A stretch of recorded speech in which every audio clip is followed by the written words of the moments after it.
back on the screen. We're back. Welcome back. And we're Hi. joined by Matias and Jarvis of Do the Right Thing fame. Yes. That's so excited to us. have you guys. Do the right thing. Oh gosh, now I still have audio from the stream. This is already going so wrong so quickly. Yeah, hello. I don't know if you just want to jump immediately into the stream. I wanted to ask how the stream is going. I mean, it's going good so far. Yeah, we're having a blast. The donations have gone way above what we expected. So yeah. Yeah, All we've got a right, few that's really good awesome. milestones coming up. So if people donate, they'll get to see some more of the really cool ones that we're excited Something I about. didn't quite think we were actually going to have to hit, but Yeah, what have you guys already hit? We've got like a bunch of bonus content episodes that we now have to record, so that's good. We did some, I don't know if you saw this. That is good. We tried to get to the abyss. We had to destroy some toys that had sentimental value. So this is a toy from my childhood that I had to try and destroy. God. yeah. Elliot's That's- broken one of his.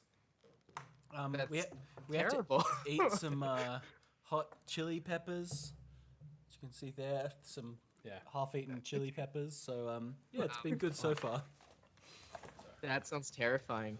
So note to self: don't do a 24-hour charity live stream unless if you're prepared to do all of the things. Yeah. Yeah, exactly. Very apt. Gotcha. You got to really set yourself up for some interesting times doing a live stream. Yeah. All right. Well, I mean, we could just jump into it, and then we could talk some more, like, because anything after the intro will probably be on the episode, or I'll cut it. So might as well include it, right? So I guess for the live stream, basically what we're going to be doing here is we're going to be recording an episode of Do the Right Thing live. We've written a bunch of Pact-themed stories. There's a bunch of Pact-themed short stories that the audience has written. We're going to be reading off ours, talking about them, talking about all that stuff, I guess. And we've all written our fan fictions, including Yes. Jarvis. Yes, hasn't sorry. read it. I say stories, but the real word is fan fictions, isn't it? Yes. Yes. We got Okay. a donation from Drunk Peter, who donated $2 and says, "Hi, Travis and Jarvis." Not quite accurate, but I'll Close take enough. it. Pretty close. You know what? Actually, I was thinking of pen names today, and I think I have like some in mind, like for real pen names. So I what might is- have a change of identity. I'm not ready to announce it yet. I'm still working on it. But I look forward to it. yeah. Okay. Well, let's just get rolling, right? Yeah. Should we do like a clap to sync or something like that? I'll figure it out. It's fine. Very easy breezy here at Do the Right Thing. Look, like especially at the beginning, I ended up like switching. I end up wiggling people around all the time anyway, because we are really bad at intros. So it's all good. Also, when it comes to recording, we have no rhyme or reason. Yeah, we Please still do it. haven't. We wrote down our structure twice, and I still think that we do it slightly different every time. It's probably not good for audiences. You guys tell us if it's terrible. It probably is. Anyway, let's just get going, right? Yeah. Okay. Hello and welcome to Do the Right Thing, a weekly writing prompt podcast. I'm Matias. And I'm Jarvis. Jarvis and I are aspiring writers, which is why I wrote my story 2 minutes before starting this. So that's the part where Jarvis comes in. Oh, so we're doing a challenge. Each week we set a timer. The goal is to write a complete short story using 3 of 4 randomly generated words. Then we come on the podcast, we read the stories, we talk about what we learned in writing them, and then we talk about stories submitted by you listeners. We're simply here Here to help you do the do right, the right thing. Doof Media Production. And today is a very special Do the Pact Thing special. So we are joined by Ooh. Elliot and Reuben. Hey. It's me. Hey. Yeah, so we're actually currently on their thing, all packed up a 24-hour shared live stream. I really hope that everyone listening to this participate in that, and if not, that they're going to participate in the next one because it's going to be yearly, officially announced. An annual 24-hour live stream. It's Oh, happening, it's guys. also followed by it's at the end of every annual Deep in Pact. You know, it starts Yes. restarts every year. The worst part is that, October to like February, where we're doing a show 1 year in the past and 1 year now. That didn't really make sense. But Yeah. whatever. It's okay. How far are you guys in it already? We're about 6 hours into a 24-hour live stream, so we're hitting the point where it's starting to be like real, where we're like, oh shit, we're signed up for another 18 hours of this. Yeah. Oh my god. Well, it definitely gets easier. I feel. I feel like it's gonna dip. It's gonna reach the worst point at some point, and then it'll get better, and then it'll get worse, and then it'll get better. That's Yeah. half So- the fun is trying to figure out when the worst point Yeah, is. yeah, Is when this have the we worst bottomed they're out? gonna I can't get, or wait. can it get worse? Oh my god. Man, I need to jump in every now and then. I'm at a conference right now, which is why I'm sitting on the floor, and why I wrote my story last minute. I mean, not that that's unusual, but We should touch on for your listeners listening to the podcast on the feed, if they want to check out the All Packed Up stuff. Hopefully it'll be out soonish on the Doof Media YouTube channel, either by the time your episode comes out or later, Yeah. depending on time and how it works. depending on time and how time works, yes. Yes. That's always the crux of the situation. So Pretty to explain what we're doing for this segment, both for the stream and for our podcast. So this week we have our 4 random words, except with a twist. So Pact, for those who don't know, actually, could you guys summarize it just the shortest possible? You guys should be ready for this. So Pact is a story written by Wildbow, who and the story is basically about a guy called Blake, and his life just continues to get worse until the very end, where for a fleeting moment it's happy, and then you're happy. Is that a Okay. accurate Yeah, summary? it's a modern supernatural thing. It's Oh, kind of yeah, like, I mean that's how you would summarize it if you were like a normal person. yeah, fair. Yes, it's urban fantasy. With a great magic system and all sorts of classic Wild Bow, great world building. And I recommend everyone listening to read it immediately or reread it and listen to Deep Impact as you're doing it, and then read it again. I don't know. Yeah. I was like, I don't know what the third thing to do there is. I guess donate to Wild Bow, of course. Anyway, so this week we have 3 random words. We have Pact, Other, and Practice. And then we also rolled the dice on the table of contents of Pact. So the last word is one of the arc titles for Pact. So what did everyone roll, and what did you guys end up using? Well, Reuben and I both got terrible rolls. Yeah. I got a 14, which is Sine Da. Yes. And, and I can't remember the number. 10. I think 10, yeah, which was malafide. And these are both like Latin terms that are very Okay. hard to organically work into a story. So I don't know. I said that on the last podcast, but maybe you guys didn't listen. Well, actually, I wanted to make it a policy of like, if you got one of the Latin ones, you can translate it into but English. However, I wanted to only- just do it, you know? yeah, no, that's fair. But only one of them, only malafide, can actually be translated. The other 2 are just like words that are malfeasance is just malfeasance, Yeah. right? And so is sine die, actually. Yeah, that's a hard So, one. That's a hard yes. one for sure. Yeah, I kind of liked the challenge in the end, though. But no, it was definitely daunting when you do the roll and you're like, really? Yeah. Oh, I have to do this. Oh, shit. Yeah. Jarvis, which one did you roll? I rolled 15, which was possession.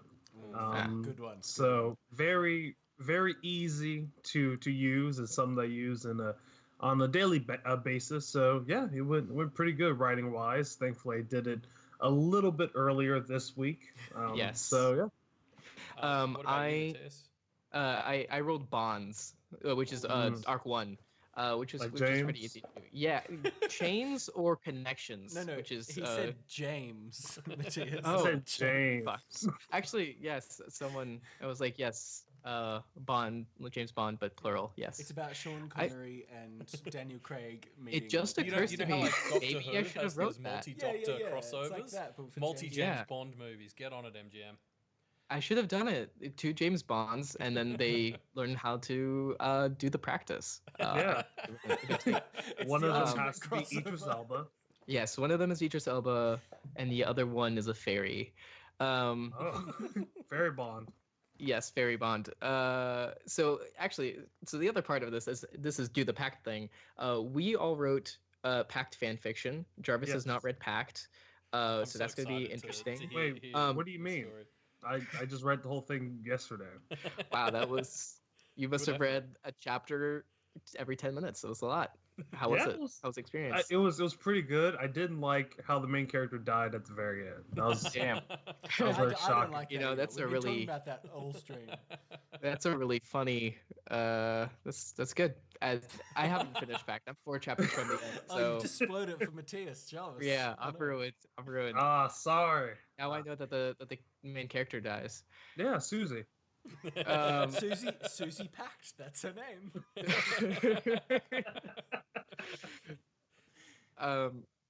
Okay. I'm totally off track now. Jesus.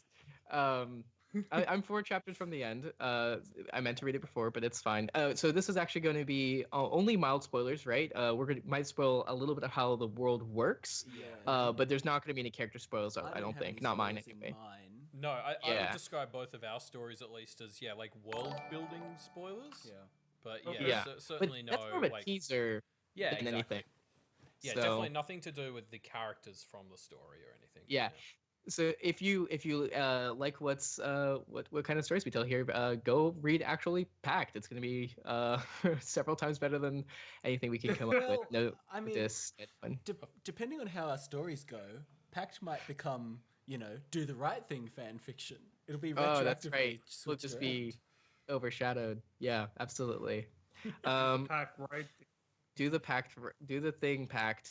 Well, though, didn't 50 Shades of Grey start out as Twilight fanfic? Yeah. So that's why, our it Pact did. fanfictions are going to become the 50 Shades of Grey of web series. Right. Which is what I've always 50 wanted. Shades of Grey is the objectively superior Yeah, product. It's the Yeah. thing that every writer aspires to, I think. Yeah. I mean, technically, it's made almost as much money as Twilight. And it's affected the culture so much more Yeah. because everyone's into really healthy, relationship dynamics centering around BDSM I know. in I a really have healthy a and play written consent-driven now. way. Yeah. All right. So what is this let's- podcast about? Yeah. Okay. So let's go to the structure. So basically, we're each gonna read each story in sequence as we usually do. So it's gonna be Jarvis, then me, and then I don't know which one. We've never had 2 guests before at once, so I don't know which one of you guys wants to go It's first, a twist. Y'all can flip a coin. or maybe one of you Yeah, guys I wants to can go go after first. Jarvis, and we can space each other out a little bit more. Yeah. No, I'm happy to knock Yeah, mine that's out as soon as I'm allowed to. Yeah. Okay. So Jarvis, Elliot, me, Reuben. Yep, that sounds Yeah. perfect. All Okay. right. Okay, so if we're kicking off Jarvis's one, how this might need to work is if you guys can mute yourselves on Skype, and we'll mute ourselves, and then I'll Yes. just play Because we've got a Jarvis's recording. MP3. Jarvis is Yeah, pre-recorded. Jarvis too. is the only one of the Also- 3 of us four of us who was prepared Yes. and actually pre-recorded his, Well done, Jarvis. like we talked about. I'm also gonna temporarily switch off my video as I go get like a drink of water and some other stuff. So, Okay, Same. cool. but all right. Talk to you guys in a few whatever. minutes. Yeah, whenever you're ready, Jarvis. All Or right. I mean Elliot. Sorry. Yeah. Pass I am Jarvis. Jarvis now. Okay. Go on, Jarvis. Jarvis do it. Prime.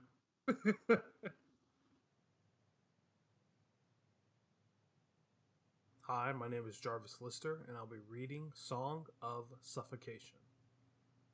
Made by sterling hands, cast in steel and uncut ore, the blade slid with a quickness. From the tough, callous corner of the thumb, the tip popped in, drug down the division of brown and pale palm skin. Around the wrists, the blade snagged, on tendons and bones, holding it long enough for blood to fill the gaps. Martin switched up his grip, engaged his wrist with finesse, and tugged. Yank, rip, crack, till the blade made it through to the center of the palm, imprinting a hole deep enough to poke through. Now, the hand is useless, left open to let the innards of the arteries breathe. Nothing more than an accessory marginally more palatable than a scarred nub. To structureless, sacrifice is next to godliness, and the only thing godlier than sacrifice is structure. After my thumb was pierced, the white pain didn't escalate, or maybe my nerves had reached their limit by then. Either way, the mangled appendage was able to grip the blade from Martin and pass it to Quan. He smiled as he took it, let his nearest hand find my shoulder. He was always the nicest of the two, never angered or provoked when I, a novice, stumbled over the easiest of verses. In the entirety of the room, I was the only one in a white tee and jeans. Martin, Quan, and the elder in the corner wore the geometrically confusing robe of shapes real and imaginary, decorated in gold and royal blue, a garb prettier than a wedding dress and more comfortable than streetwear. Compared to Martin, Quan's garb was plain, lacked intricacy, and patches only given to tenured structuralists. Like me, Quan was from the streets, and Aqualung, whose ODs led him to the elder's doorstep.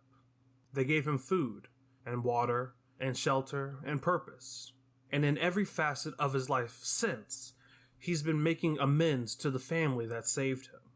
Around the same time, Martin joined the family, never seeing anything but the deacon's pulpit and farmer's market fresh produce.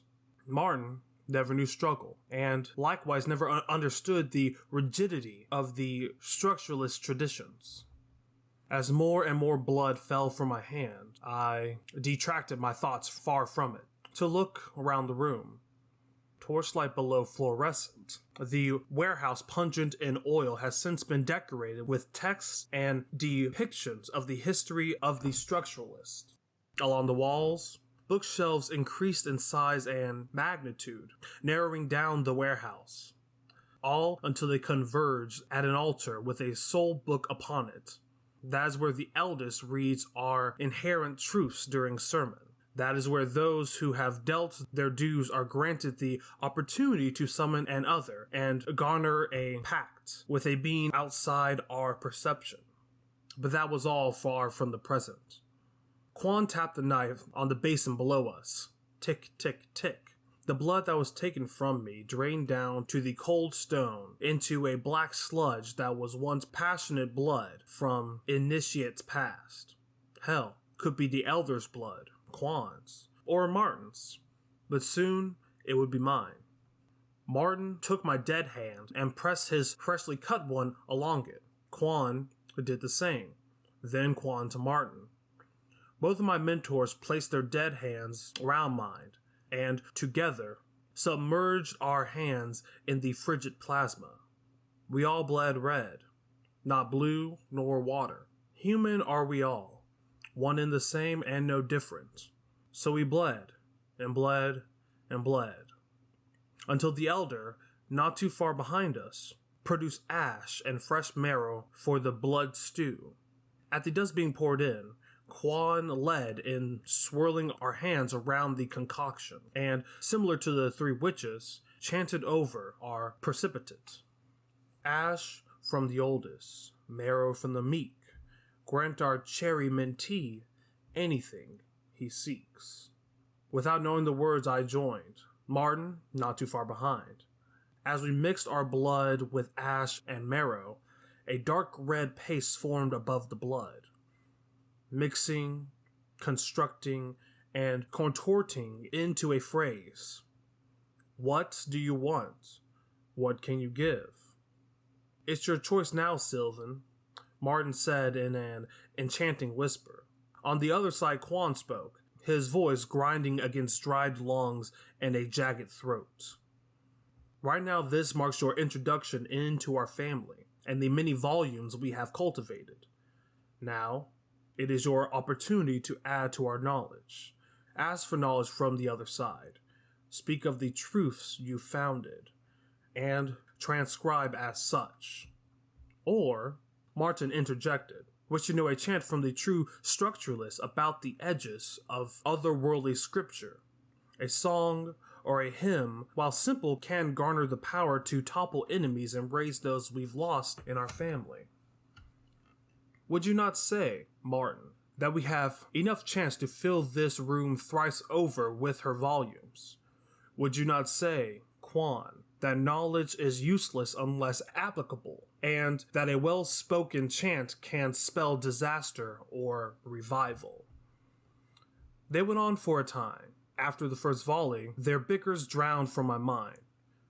So, it was my choice. Either way, with open arms, I'll have a family to love and a home to live in. So, do I want to sing, or think, or write, or fade into the congregation? As the words formed over my tongue, my vision flashed white. I saw a woman, obviously a structuralist, standing on top of a hill looking over a city. There was no wind, nor sound, nor sign of life beyond her breath. It was on fire, all of it. Every possession and soul set ablaze in an instant. She looked up, past a red sky. The clouds burned down to the ground. Their constitution heated up so quickly it could not gas nor liquid, but burned bright, blood bright, brighter than the sun behind it or the children below. In the air, I heard her song, the song of suffocation, a simple 4 lines that burns up the air and all that thrive on it. She dedicated it to me. Red, red, blood red is the lung in the sun. Its blaze brings purchase till the day is done. How fair is the dark night air when oxygen burns brighter than hair.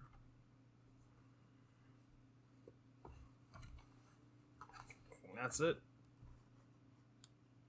Hi, my name is Jarvis. All right. And we That's are correct. back. All right. Thanks, Jarvis, for that reading. Yeah. Oh, thank you. That was brilliant. Especially done in real time. It's such a brilliant performance. Even I stutter sometimes. So I want to pull out a comment because it sums up my reaction to this so well. A user in our chat called Sheepines says, Sheepines has said, Jarvis, you're enchanting, I adore you.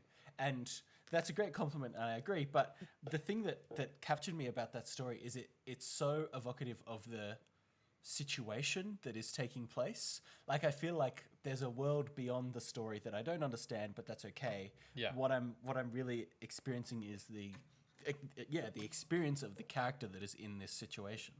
And it feels like I'm kind of being swept away with that character's experience. Yeah, well, I got the impression that was the story that was being told, not the story of the world. Mm. Yeah. Real quick, Sheepines is my girlfriend Rachel, who does Jarvis, just for context. Yeah,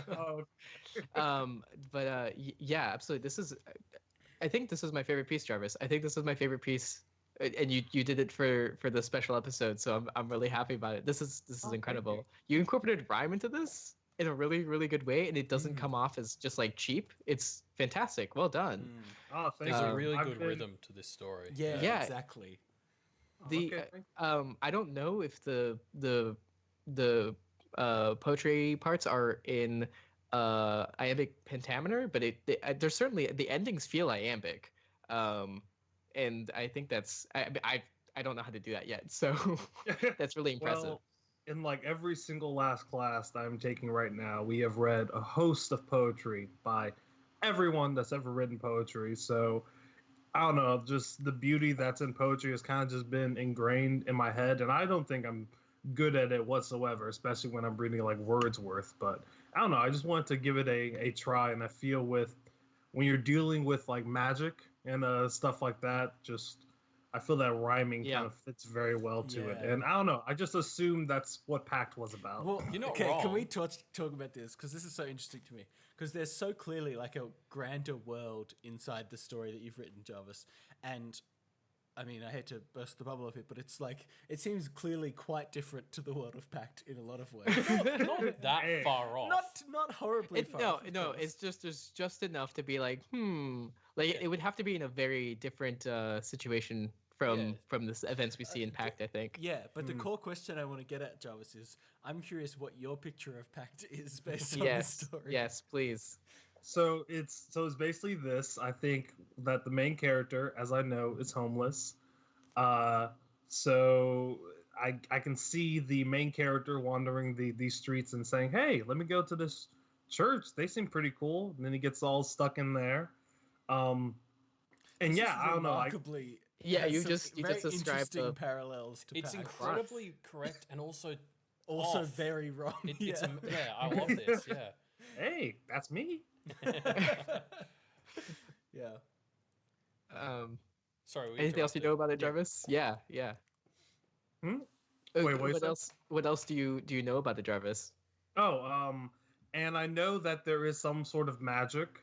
I'm guessing that magic is typically in words, because not to say that I spoiled myself, but I did read a couple of the other fan fictions, and I was like, huh, this seems Okay.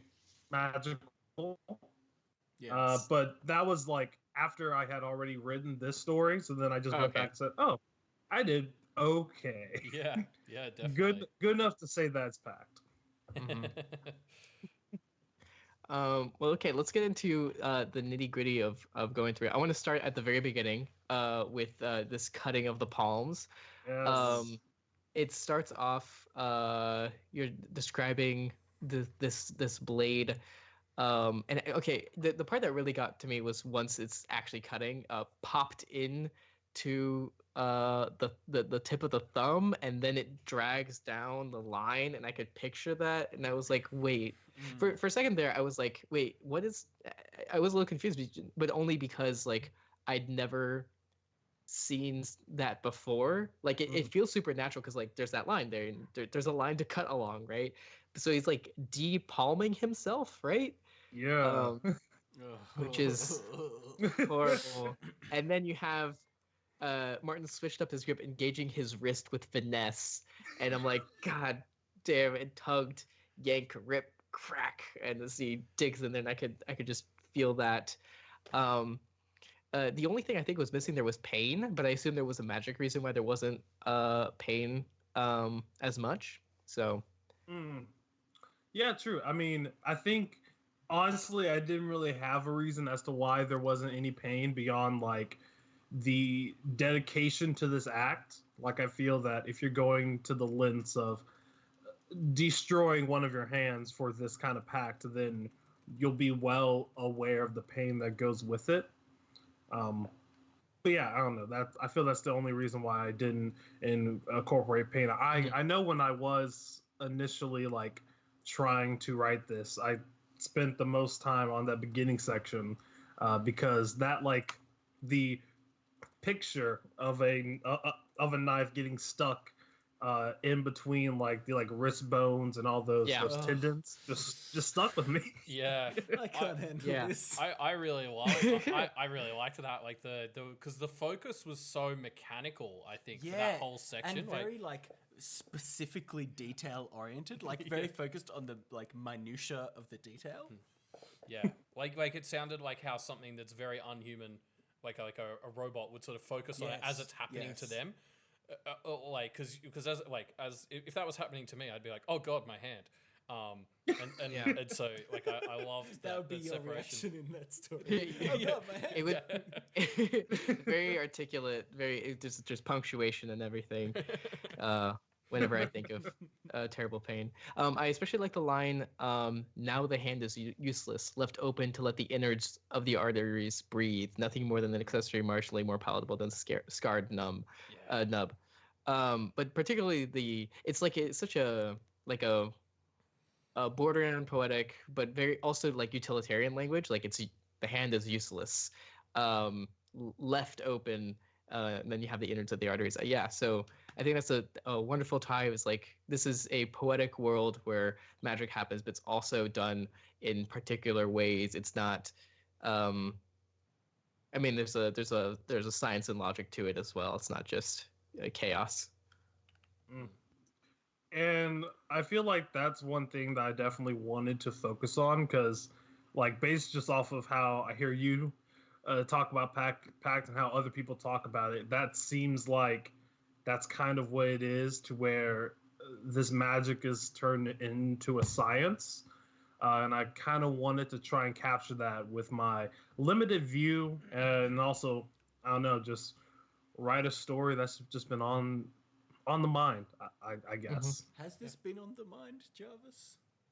Yes, it is. Worrying. No, because it was such a rich scene. I can totally see that as being something that was stewing for a while because it was because like the drawing of the whole scene I thought was so strong.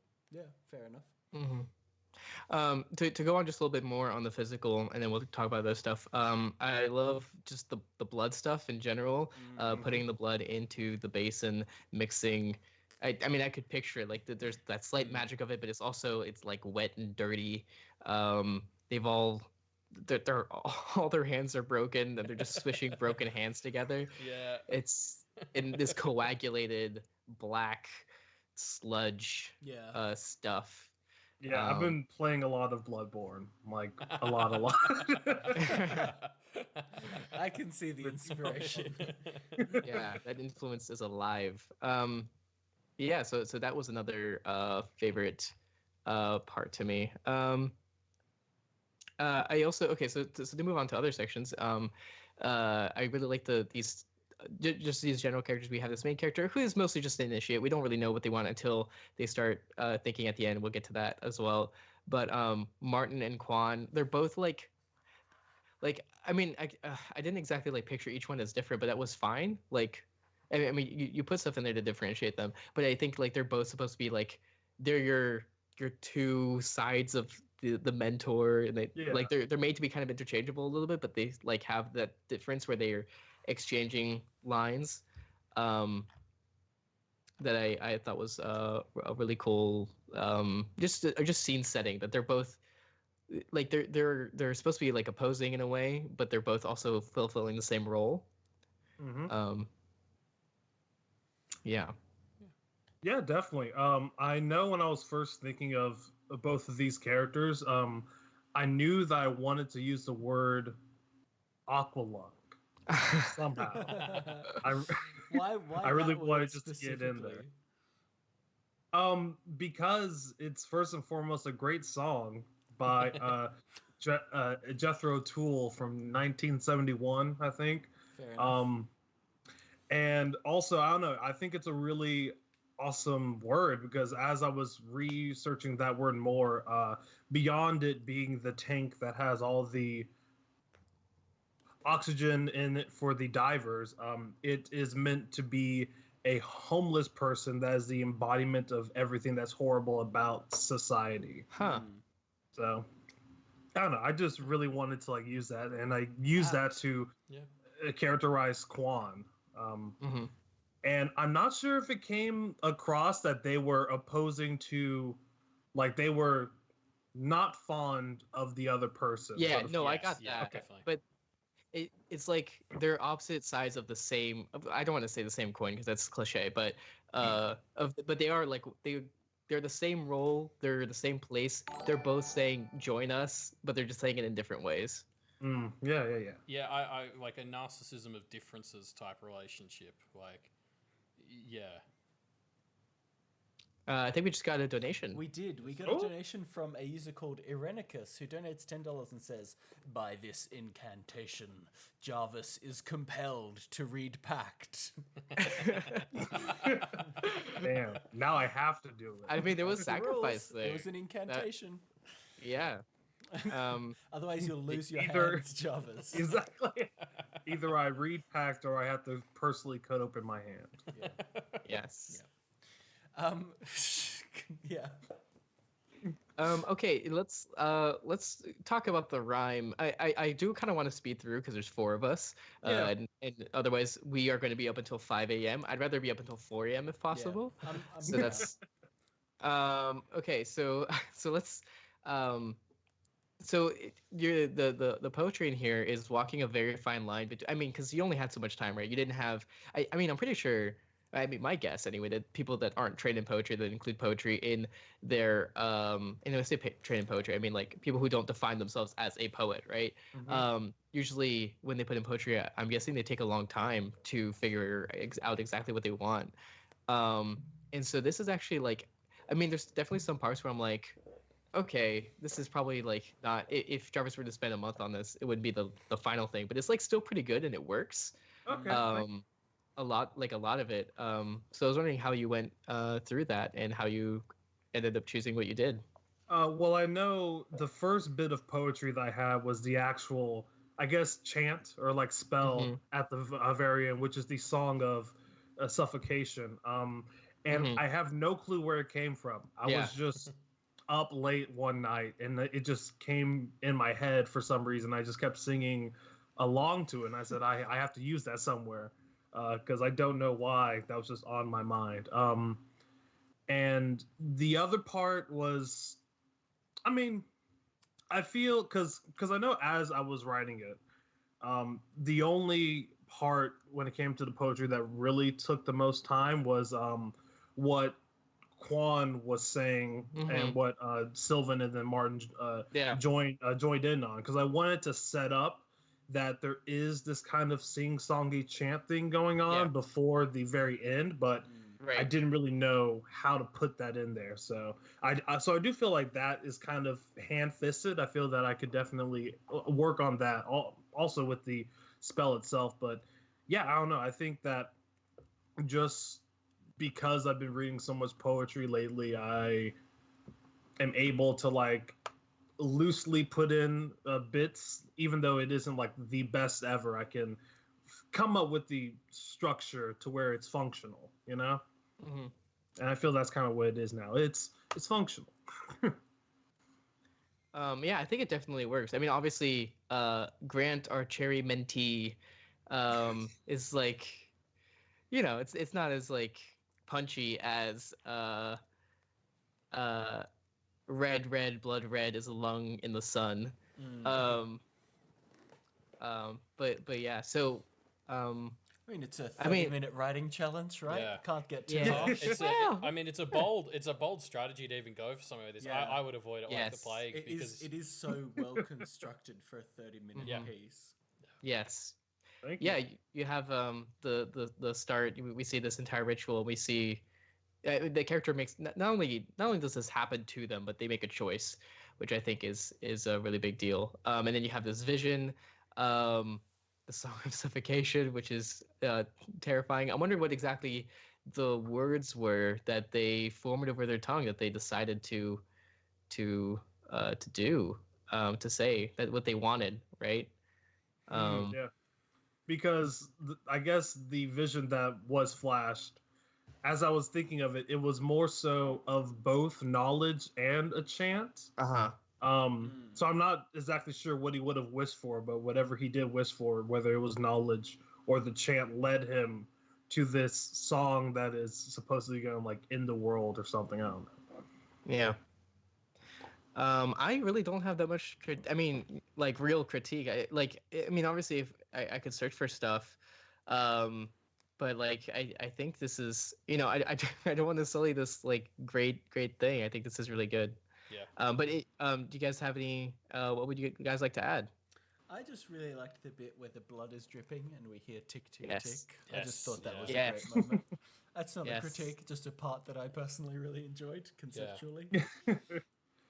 Yeah. Overall, I feel more people need to use onomatopoeias. Like I don't know, they just always hit for me personally. What we're taking away with is onomatopoeias and poetry. Combine the two, maybe. Yeah. Ooh. Automata poet. Yeah. That's what Yeah. everyone should be. Onomatopoeia. Onomatopoeia. Yeah, that rolls off the tongue pretty nice. I think that's the big irony of onomatopoeia, isn't it? It's a horrible word. Yeah, It's a hard word. It should just be like blah. Like blah should just. Yeah, blah should just mean is that. like the best. Yeah, anyway. Elliot, any comments? I don't really have anything to add on top of what we've already said. I really enjoyed this. Like, yeah. I also like the little allusion to Shakespeare, similar to the Three Witches chanted over precipitate, which I think in text works maybe a little bit better than spoken out loud, but I think in text it works really, really well because it's just such a different word to be used for coagulated blood. And I think it all works. It works really well. I love that final section. I'm gonna read it again. The last poem. Red, red, blood red is a lung in the sun. Its blaze brings purchase till the day is done. How fair is the dark night air when oxygen burns brighter than hair. So like there's a rhythm there.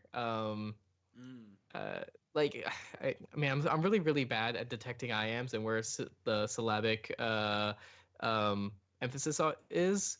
Like I really struggle with that, but like I can really tell in this one is the lung in the sun. I think that's not iams. That's there's another word for that, but it's where too unstressed, stressed, too unstressed, stressed.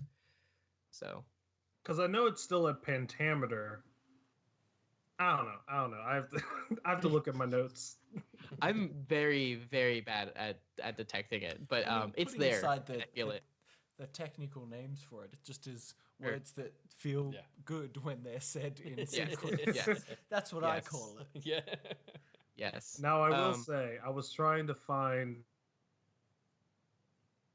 Jarvis. You were trying to find what? Hello? Oh, I was trying to find a better word to rhyme with air besides hair. Yeah, that's my one critique of that section is that hair. I wanted to say air burns brighter than air, but I already used yes, yeah. Chair. Flare. Hair, mare, fair, dare. What about flare, Jarvis? Ooh, Like a flare. burns brighter than flare. Burns brighter than a flare. Something. Yeah. It's almost something. It's almost something. We'll workshop it later. Yeah. I mean, this is workshop in a way. Anyway, yeah, it's great. And you know what? I this really settles my mind. I really do want to start doing more Do the Right Things that are related to poetry because it's been on my mind to practice that a little bit more. And maybe we'll just make some slightly more formal challenges of it, or at least informally formal challenge to do some poetry. But okay. So any final comments or questions you want to ask Jarvis before we move on? Do you want to say what you learned? Yeah, I feel that through this I learned that I want to focus so much more of my time and mental strength into finer tuning some of those deeper details.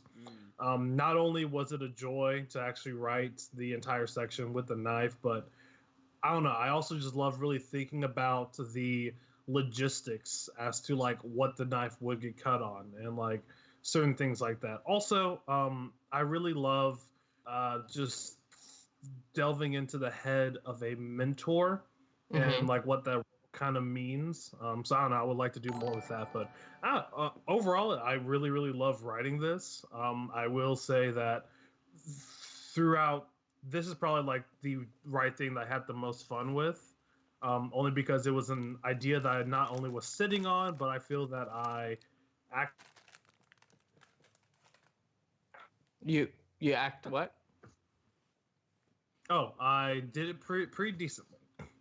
Okay. Yeah. So before we move on, we had some great comments from in the chat. Sheepines is clarifying what iams are. The meter is the rhythm of a poem. Iams are feet, including feet, which is a unit of meter. Include one stressed and one unstressed. I think it's unstressed stressed, I believe, because there's another one for the other way around. And pentameter is 5 iams per line. And then we have two suggestions. Some ragamuffin suggests for the last line, burns brighter than Ric Flair, and then says woo. And then Sheepines suggests burns brighter than It's Dare, and then it's Fearless. Yes, it's a good song. Okay, let's keep it moving. All right, Elliot, your story is next. Let's right? roll on. You're up, Elliot. Okay. Hit it with us. Let me Hit us with it. let me read it out. I'll post a link. I'm gonna in mute chat myself. As well. Okay. Yep. Yes. Take it away.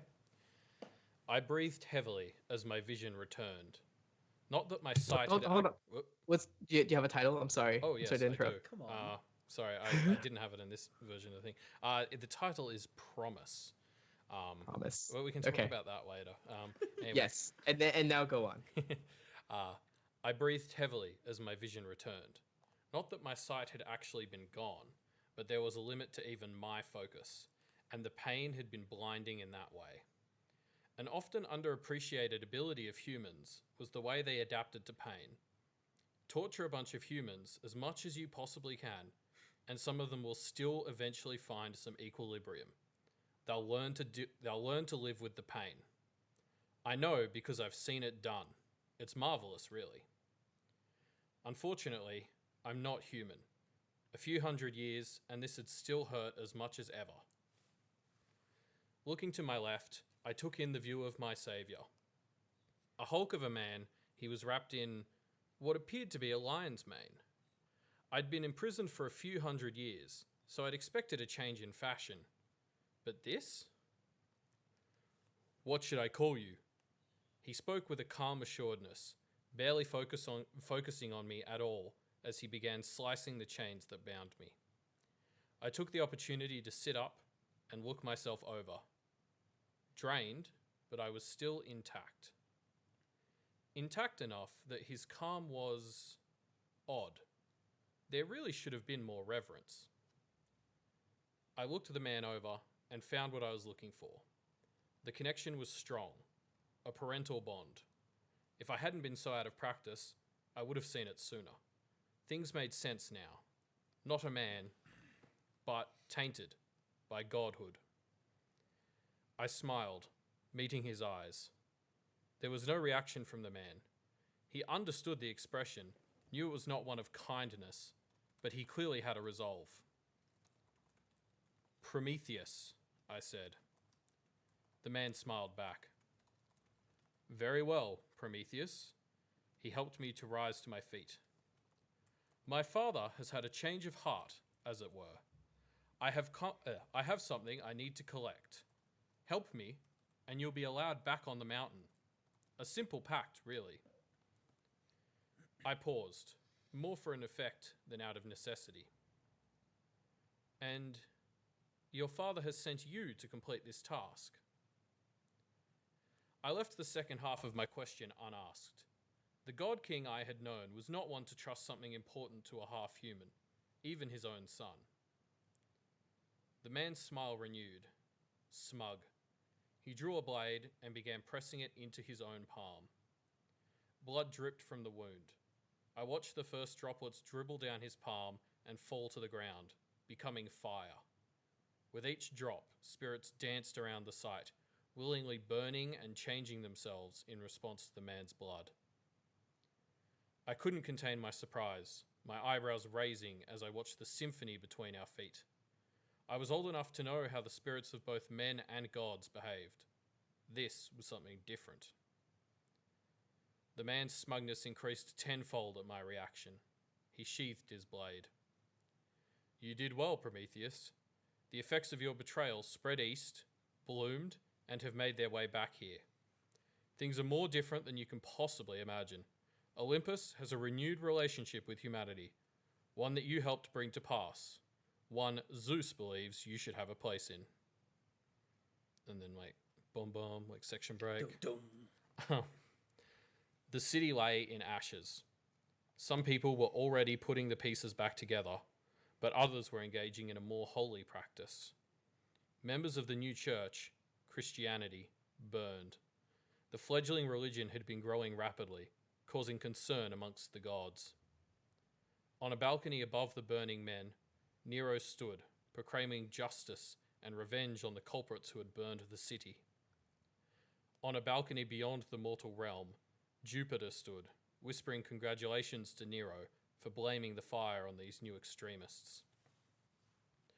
From Jupiter's shadow, I too watched the scene. Amongst the many being burned, my focus was drawn to one man, screaming in pain as the fire began to lick his body. As his sanity was consumed by the pain, he uttered a final message to those burning him. Sine Dio, sine die. Without God, without day. Even burning alive, the man had held on to his religion, to the belief that his Lord was light, even as he was consumed by it. Beside me, Jupiter turned to leave. It is done. I agreed and turned to leave as well. Jupiter was right in more ways than one. Stepping through the exit, I left Olympus behind for good. In the last few centuries, I had been re-gifted the ability to travel, and I used it now to escape. That was the thing about our pantheon. short memories. I wondered how many of us truly appreciated that our mountain's name had changed, that most of our own names had. Did Jupiter recall being Zeus? One thing I was certain they did not remember is that I was not one of them. It had been many centuries since a god had commented on my time as a Titan, on how I had betrayed my own kind when I saw the power shifting. I was fairly sure most of them had forgotten I'd repeated this behavior when teaching the humans magic, an act that had led to my imprisonment. But pain was a powerful teacher. I'd learned this from the humans. My punishment had become my strength, allowing me to hold on to the past and to turn it to the future. I'd seen the strength of the humans back when I gave them their fire, but I'd acted too early. This time, I'd waited. Now, as I entered the city proper, I could see the concealed connections. Throughout the city, the survivors of the Purge met with a reinvigorated devotion to their Lord, a devotion they would continue to spread. Olympos was dead. Would be, soon, anyway. The gods that survived reduced to merely shells of their former selves. Determined not to be among them, I joined a ship of refugee Christians sailing for Patmos. Much like at the fall of the Titans, it was time to insinuate myself as a member of this new religion. Amongst the members of my ship, I became John, and I began to teach of my revelations. The end. Thank you. I'm snapping. For the record. That was even though I pretty should do metal. Yeah, that was damn good, Elliot.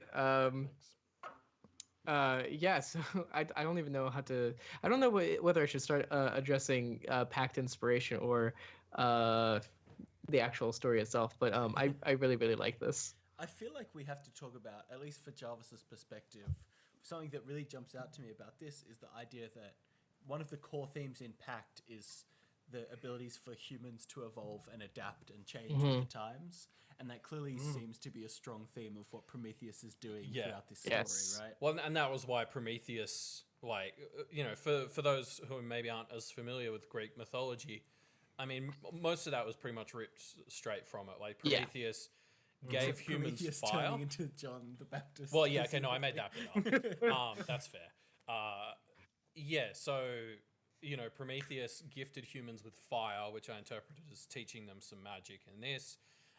Then he was imprisoned by Zeus for a couple of years. Hercules rescued him, or Heracles, I suppose, if we're using the Greek names. Using Greek stars, And then, and so then obviously, and then I think the thing that made me think of the Greek pantheon as well was I've always been fascinated by the way the Roman civilization kind of adopted the Greek religion and kind of just changed the names and a lot of the focus, and like thinking on sort of that stuff from Pact, I was like, what did that look like from the gods' perspectives to have the humans that sort of power them through worship kind of shift their own names and their own identities? And Prometheus seemed like the best choice of that because he was someone who kept his name through that transition to the Romans and was also obviously a Titan originally who'd betrayed the gods. And you know, it's really I took a class on ancient religion and magic. I focused on that. So just for a real quick history lesson, I also, that transition is really interesting because, you know, you'd think that the idea that the Romans just took Greek gods and like made them their own. I mean, that sounds reductionist and like not true, but it actually is completely true that that's what they did. There was local gods, like there was some other precursors that they weren't named Jupiter, but and Minerva and stuff, but they had slightly different names, but they were twisted and became Roman. And then they just described, they were like, oh yes, Jupiter, like the one in the Greek stories that we've all heard because those stories spread everywhere. But like the Romans never made any stories of their own about their gods. Like they did a little bit, but not nearly to the same extent. Their gods are mostly like focused on like places and like concepts. Like they had like a god of the pantry and a bunch. Anyway, I'm getting off tangent, but I think this is a really good the use of that. What I talking about its relation to Pact, the gods we do see in the story, not to spoiler up, but we we get pretty close to one god, right? It's pretty inhuman, more of like a actual faith relationship, but I think this still like works in that, like, I mean, Wildbow would probably fight, but that this is that maybe in their olden days they were more sentient and like put together and like clear concepts, with agency and stuff like that. Yeah, I mean, yeah, we could get into the specifics of like all the gods that we see and stuff, but like I think that was part of the reason I chose Prometheus as well, as someone who like Prometheus. Basically, my understanding is it translates to like forward thinker, or like someone like, so I guess I saw Prometheus as someone who maybe was a bit further along that spectrum towards humanity. And that was sort of why I chose him as the POV and focused everything around it, because he was someone who had that association with empowering humans, and I figured that that might have gone a bit the other way, and maybe he was a bit more human. And that was why I tried to avoid specifically using Zeus/Jupiter. And why I framed it around like Heracles saving him, because I was like, well, Heracles is mostly human. Like, I'll get away with that. Yeah, for sure. Okay, so to get into the story itself, one of the main things I want to get to, I don't know if I want to get to it immediately, but your excellent word delivery, it sounded perfect. The Sine Die. Yeah, Sine Dio, the Sine Latin. Dio. Yeah. It's so so good. Thematic and a beautiful way of really naturally working in some Latin. I don't know if the grammar really held up, but like, rolling Sine Die is what made me think Roman Pantheon, which is what made me think of all the rest of it. But I don't know how the grammar holds up, but I thought it was a nice little bit of wordplay. I mean, if you knew the grammar, you put in the grammar and then it would work and it'd be fine. Like, it doesn't really matter. That's it. I mean, you translate in a way that makes it work. It's wonderful and natural. So that's really cool that you were able to do that. Yeah, thanks. That was probably the piece or the part of it I was the most proud of. Because I think, like, just from my perspective, I bit off more than I could chew, I think, and so most of it is very expository. Like, I think I could, without adding any more events to this, if I had more time with it, blow it out to like 5 times its length and just add like set dressing. Like, I don't think I described the scene of Prometheus's prison where Heracles rescues him at all. Like, I know in my head it's a mountain, because that's what the myth is. In the myth, yeah. But like, I don't even go so far as to explain that. I think like it's just kind of a barren scene in people's heads. There's no sense of it. Yeah, although I wonder, because you're using, mythology in like places that already kind of exist in imagination, I wonder if you just described, amount, I think you could be very sparing with the words, and I think just the knowledge of the myth of Prometheus being chained to a mountain, I think we could bring in a lot of ideas just with that. Yeah, evoke that in a very simple, in like a very short amount of words. Because I know even when like I was first of all reading it and also listening to it, even though did Jarvis cut out for you guys too, or just me? Lost you for a bit there, Jarvis. We heard even though you... No.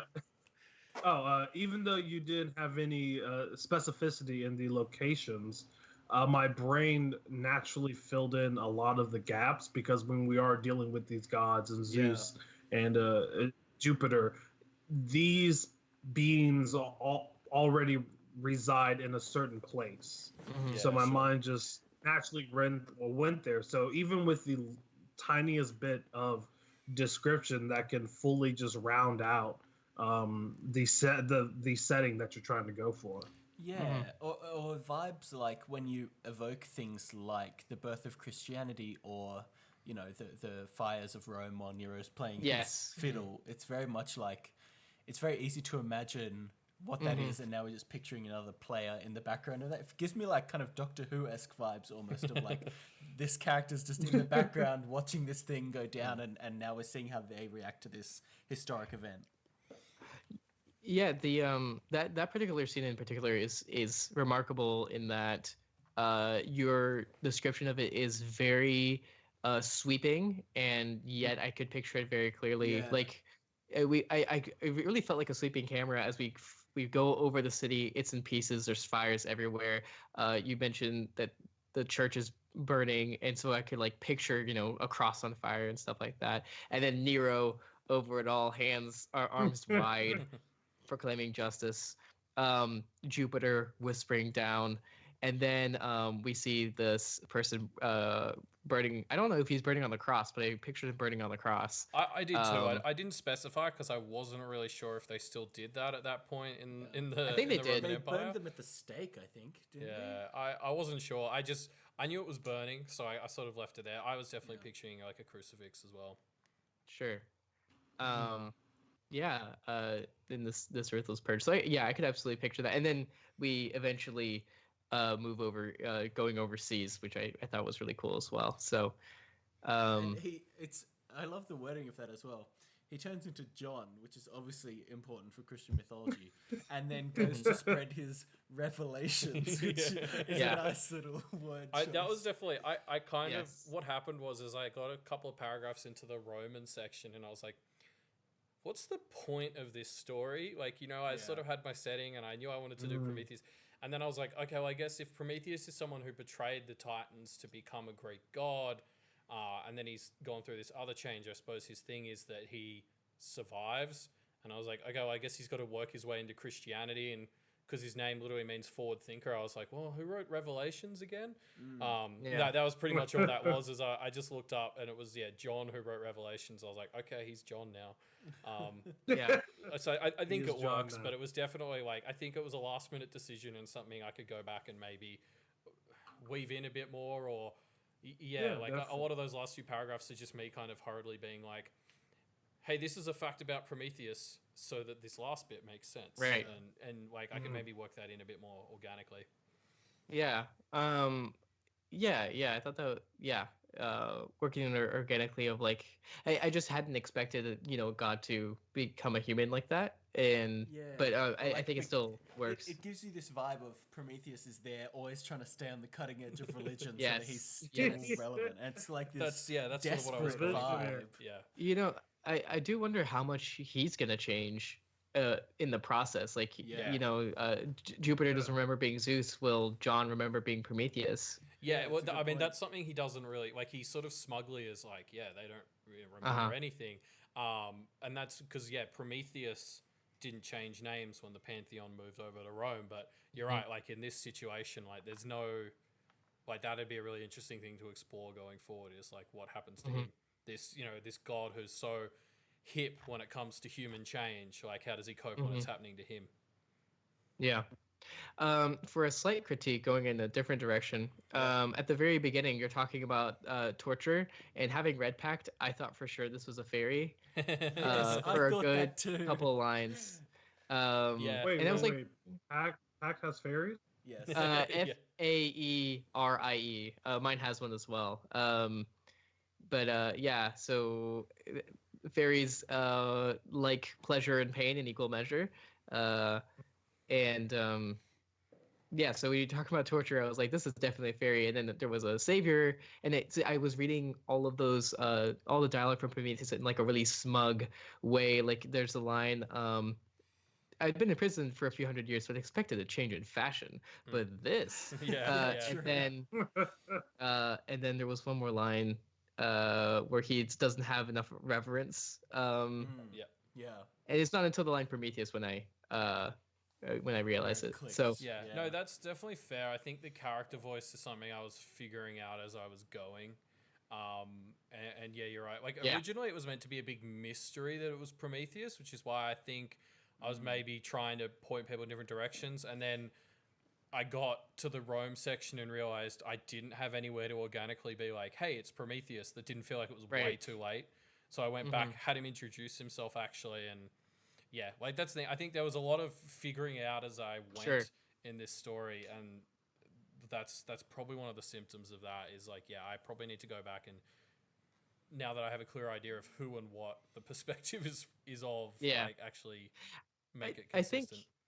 yeah, just I think you definitely nail the voice as you go. In fact, like in retrospect, the beginning works really well.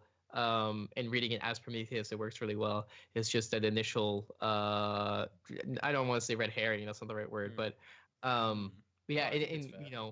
if you would go back and add in the mountain imagery, then you could like slyly tell us without being say, "Hi, I'm Prometheus. Yeah. I'm having my liver ripped out by an eagle every day."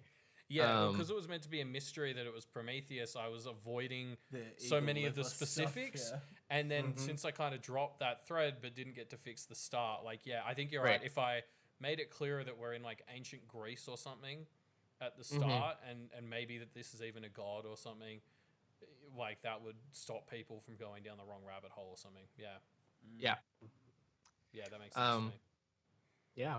But I also like the how the characters kind of, I mean, he's kind of repeating the same mistake, isn't he? Yeah. He gave humans Yeah. something, and now he's giving humans, I mean, I don't know what the implications of giving humans revelations are, but it's probably not going to turn out that good for him either. It So feels like he's stuck in a rut, and he's Yeah. trying to. The rut is changing, but not really moving. Well, I think the problem for him, as I was picturing it, is he's someone who is basically always coasting on other people's waves. Like, he hitched his wagon to the Greek gods when they were like beating the Titans. Then he tried to sort of push humanity with giving them fire. It didn't work, so now he's gone back to taking this back seat, and he's just kind of riding the human wave of change. And yeah, you're right. Like, that's not a very stable wave to ride. Like, trying to ride something that in its essence is going to constantly change, it's going to be a tricky thing to balance. Yeah. right, yeah. What do you think you learned writing this? I learn a fair bit about like some like the way Christians were persecuted in Rome, because I did some Sure, yeah. research. Okay, yeah. But yeah, definitely. I think I sort of learnt how, because there were bits where I went back and was really freshening up, I guess. What, like, as the idea evolved in my head, and I think I'd learned a bit more about how I could how you can go back as you're writing something and really refresh it, like, as you're going. So not doing a first draft and then a second draft, but kind of having a whole piece and kind of morphing it like non-linearly. Like, Yeah. something I hadn't really done before, and I had to do it for this one. And I learned what to do about- and what not to do. Morphing nonlinearly and drafting. So it's really interesting. This is a tangent, but it is about writing. So I'm in a writing studies class. This is one of the things we've been talking about, is how as the tools that we use to write have changed, how we write has changed. If you were typing on a typewriter, the idea of you write a draft, you type it out. You can only type it once. You can't delete. You take it out and you mark it up, and then you retype it. Like, that makes total sense. You have different drafts. In a word processor, you don't have to retype the whole thing, Yeah, it's right? It's iterative on the small scale rather than the big Right. scale. Yeah. I think in the end, that probably leads to slightly less, cohesive final pieces, because you aren't forced to reevaluate Yeah, well, you're every jumping sentence back as and you. forth. Yeah. Like, yeah. I don't want to say it's just worse, because I'm always resistant to the main narrative of technology always being bad, because that really frustrates me. So I'm looking for excuses for why it's not, but it certainly is. It's different. So Yeah. just something to think about. And of course, writing by hand is totally different as well, in a different way, but probably closer to the word processor side, where you can cross things out, write over them, but some middle ground. But before we move on, we have some comments already. Alexander mentions that the best part is the Latin Deus is basically Zeus. I didn't even think of that. I Yeah, could have didn't done know something with that that. either. Yeah. And then the implication that Prometheus delivered the revelation and his brother was the cause of all human suffering. Yeah, I thought about getting it's his into like brother. a lot of the Pandora-esque stuff. Mhm. And yeah. Again, I already bit off more than I could chew. Like, I think this is something I could like spend a lot more time with. Yeah. Yeah, Pandora myths makes me so mad, but anyway. Not for Pandora, but for that it was written because women cause all the problems. Eve as well. Anyway, as in like that's not a good kind of story. Anyway, some ragamuffin mentions getting liver ripped out, record scratch. Now I bet you're wondering how I got here. Kind of opening. Well, I'd like. I like it. And then Alexander said again, says that Prometheus' problem is giving gifts without requiring anything in return, and that's just not how things are done in Pact. So, Ooh. Yeah, well, I mean, yeah, maybe if he managed to hitch his ride to Christianity, I mean, that's doing pretty well these days. He might have eventually got some returns. Maybe that's enough. Yeah. You know, yeah, I wonder what. I assume he's a patron saint, right? I think he went Christianity to maybe like Mormonism to Scientology, and now he's like, he's moved on past that. he's moved on. Honestly, though, I feel his final form would have probably been Steve Jobs. Oh, okay. I like that. The Techno Revolution, interesting. And then finally, Crab of Blades, which is a very interesting username, says there's nothing preventing someone from doing a complete rewrite of something written within a word processor. It's just a question of whether you want to go that far, and that's absolutely true. I was just mentioning what like the quote unquote natural inclination is, and what the like tool itself kind of incentivizes you to do. But yeah, absolutely, it's not like you don't have to. It's not like you cannot do a rewrite, and I think that's actually a really good idea. But okay, any final comments before we move on? None from me. I know it was a fantastic story, and I absolutely loved it.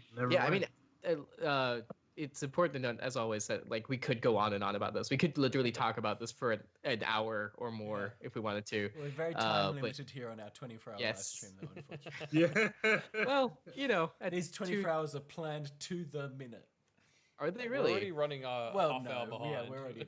Yeah, so Okay. we started Cool. with you guys half an hour late, but no, it's fine. Like the segment after this has. I mean, it's 2:30 a.m. over here, so. So you guys can go all night, actually, it's 2:22.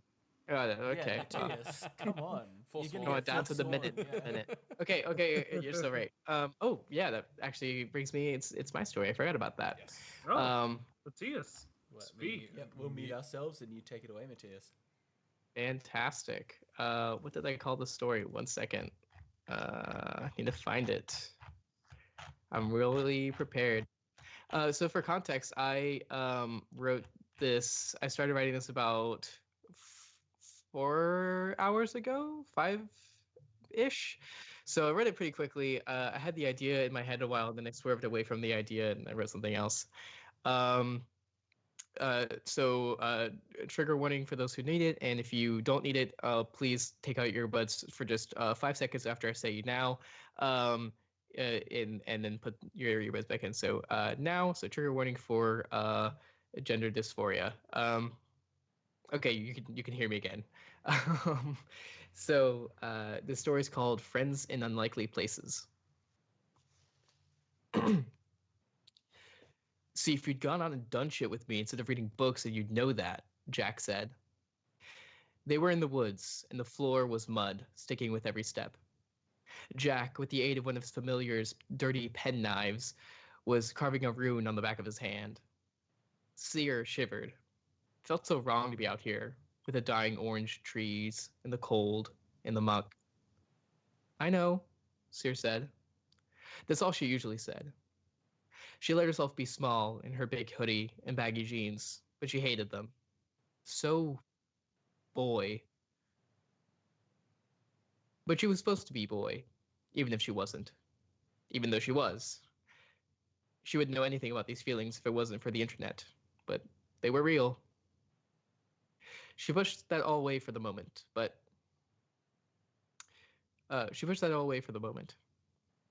But I read what we're going up against. They're a mirror. If we isolate their source point, their heart, we can capture them, bind them. They've got to be powerful. Or destroy them, she thought. But Jack always wanted more tools. Yeah, I think we should split them, weaken them that way. cut them apart at the source. That was wrong, but she wasn't sure if Jack was okay hearing that. I didn't really mean it like that. Jack just kept talking. If we cut them apart, they'll weaken. They get power from each other. There was a pause. Seer working up her courage. She just wanted him to listen to her because he was wrong. How true is that? Jack rolled around, hands at his sides. He towered over her, looking down his long nose. On his shoulder, Bloodmasher snarled. Bloodmasher, in the form of a large, dirty rat, snarled, fur bristling in the shapes of dirty nails and corkscrews.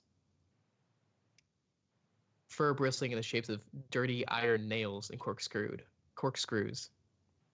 Are you calling me out, brother? He punctuated the last word like a slap. Seer looked at the ground and didn't look away.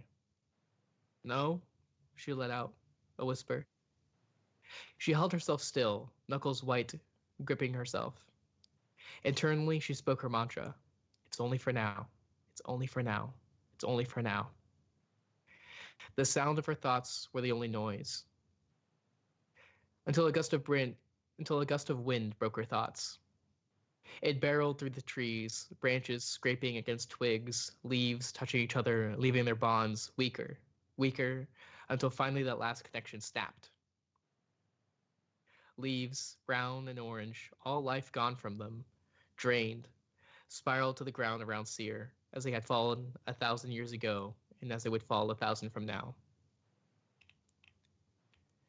She didn't have him in her field of view, but she already knew he was turned away when she heard, more to Bloodmasher than to her, him sneer. That's what I thought. The leaves squished as he started walking. She followed behind, her footsteps light. She always tried to be quiet now. Ahead, Jack was talking to Bloodmasher. The goblin's speech was full of sticky slaps, like speaking with a mouthful, but with none of the words. Only the more awkward, or the more awkward of the noises heard from the other side of thin motel walls. Jack laughed, derisive. They were probably talking about her. Seer held herself tighter. She wished she had a familiar, but there just hadn't been a good one yet. They only took the dangerous missions against the ugly things. Jack said those were the only ones available to them now that they were on their own. Someone had to do the dirty work. She only wished that they could save enough clout and resources to trade something for her. She didn't even have an implement yet. And they weren't going to pick a domain. Not like this. Not unless it was his car. Seer shivered at the thought of what that car would become if that space was Jackson's soul as well as mind. And the corruption from Bloodmasher. What are we thinking about? said the silvery voice of the trees around Seer. She started to respond without thinking. But she caught herself. Walking in step next to her was the most beautiful boy she had ever seen. Or maybe the most beautiful girl? About her age, maybe 14. Or a lot older? Their hair was golden locks to the shoulders, with smooth, pointed features.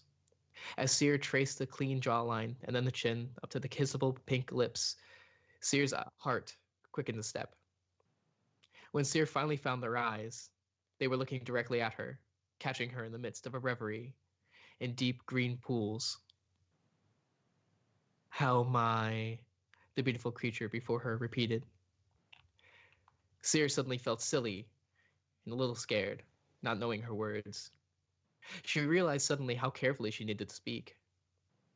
She spoke softly and carefully, focusing on being assertive with this other. I am going to choose to not finish that sentence. After a pause. You're a fairy, aren't you? It flashed her a smile that was as dangerous as it was white. What gave it away? She paused, her mind running through the possibilities of what that question could mean, how it could be twisted, how her answer could be twisted. As she thought, The fairy's smile grew wider, as if it found her difficulties amusing. Her cheeks grew red. You have many features that fairy do. I'd love to know which features you're talking about. Its eyes twinkled. But we should catch up to your brother before he gets too far. He could notice something. Oh! Oh! Seer whipped her head around, and Jack was far down the path. She could only see glimpses of him between the trees. She could hear him cursing as he picked his way through some brush, branches snapping. She hadn't even noticed she hadn't even noticed that she had stopped walking. She hurried to catch up, speed walking. And here she was, alone with another, a fairy no less, one of the more dangerous types. She had to be more careful. Stupid of her, stupid. The fairy fell into step next to her. The gleam of its golden hair flashed in little sunbeams as they walked. How did Jack not notice her talking to a fairy? Her stomach filled with dread as she got closer, and she could almost smell the rusted nails of her brother. He was going to be angry that she'd let herself be so distracted by another. You have to go, she whispered. They were almost in earshot. Bloodmasher could tear you apart. He's messy. Goblins always are, the fairy said, and its voice was birdsong somehow. Seer was getting mad at herself for how good it sounded. She wanted her voice to sound like that. But you needn't whisper. He won't hear us. Seer quirked an eyebrow. Really? She whispered. She still whispered. Your brother, it seems, is rather more on the attack than on the defense, the fairy said as they approached Jack. See, as his eyes never quite meet my direction? He was easy to beguile, his attention redirected, no defenses against the lighter touch. You, on the other hand, and it looked Seer up and down in a way that made her feel both vulnerable and desired. She felt self-conscious of the dirty jeans and boots and how her hair was roughly cut just under her ears. Anything lower made her look too much like a girl. Anything longer made her look too much like a girl. You're more focused on self-protection than not. Her hands found her necklace, a simple ankh, the symbol of Isis. This is true, she whispered. Then she said in a normal tone, eyeing Jack. I do. The pretty fairy smiled. So honest. It's cute. I find you very pretty. Seer flushed harder, and for a moment, the sheer thought of those words, their implication, that she, even like this, when she was a boy to everyone except herself, could be pretty. Could be pretty. She was at the edge of a cliff with paradise at the bottom. She shoved it all away to the same place that she put all of everything. It was all flattery, anyway. It was to control her. The fairy knew what she wanted to hear, and it was giving it to her. It was giving it. And it was giving her it. And it was giving her it.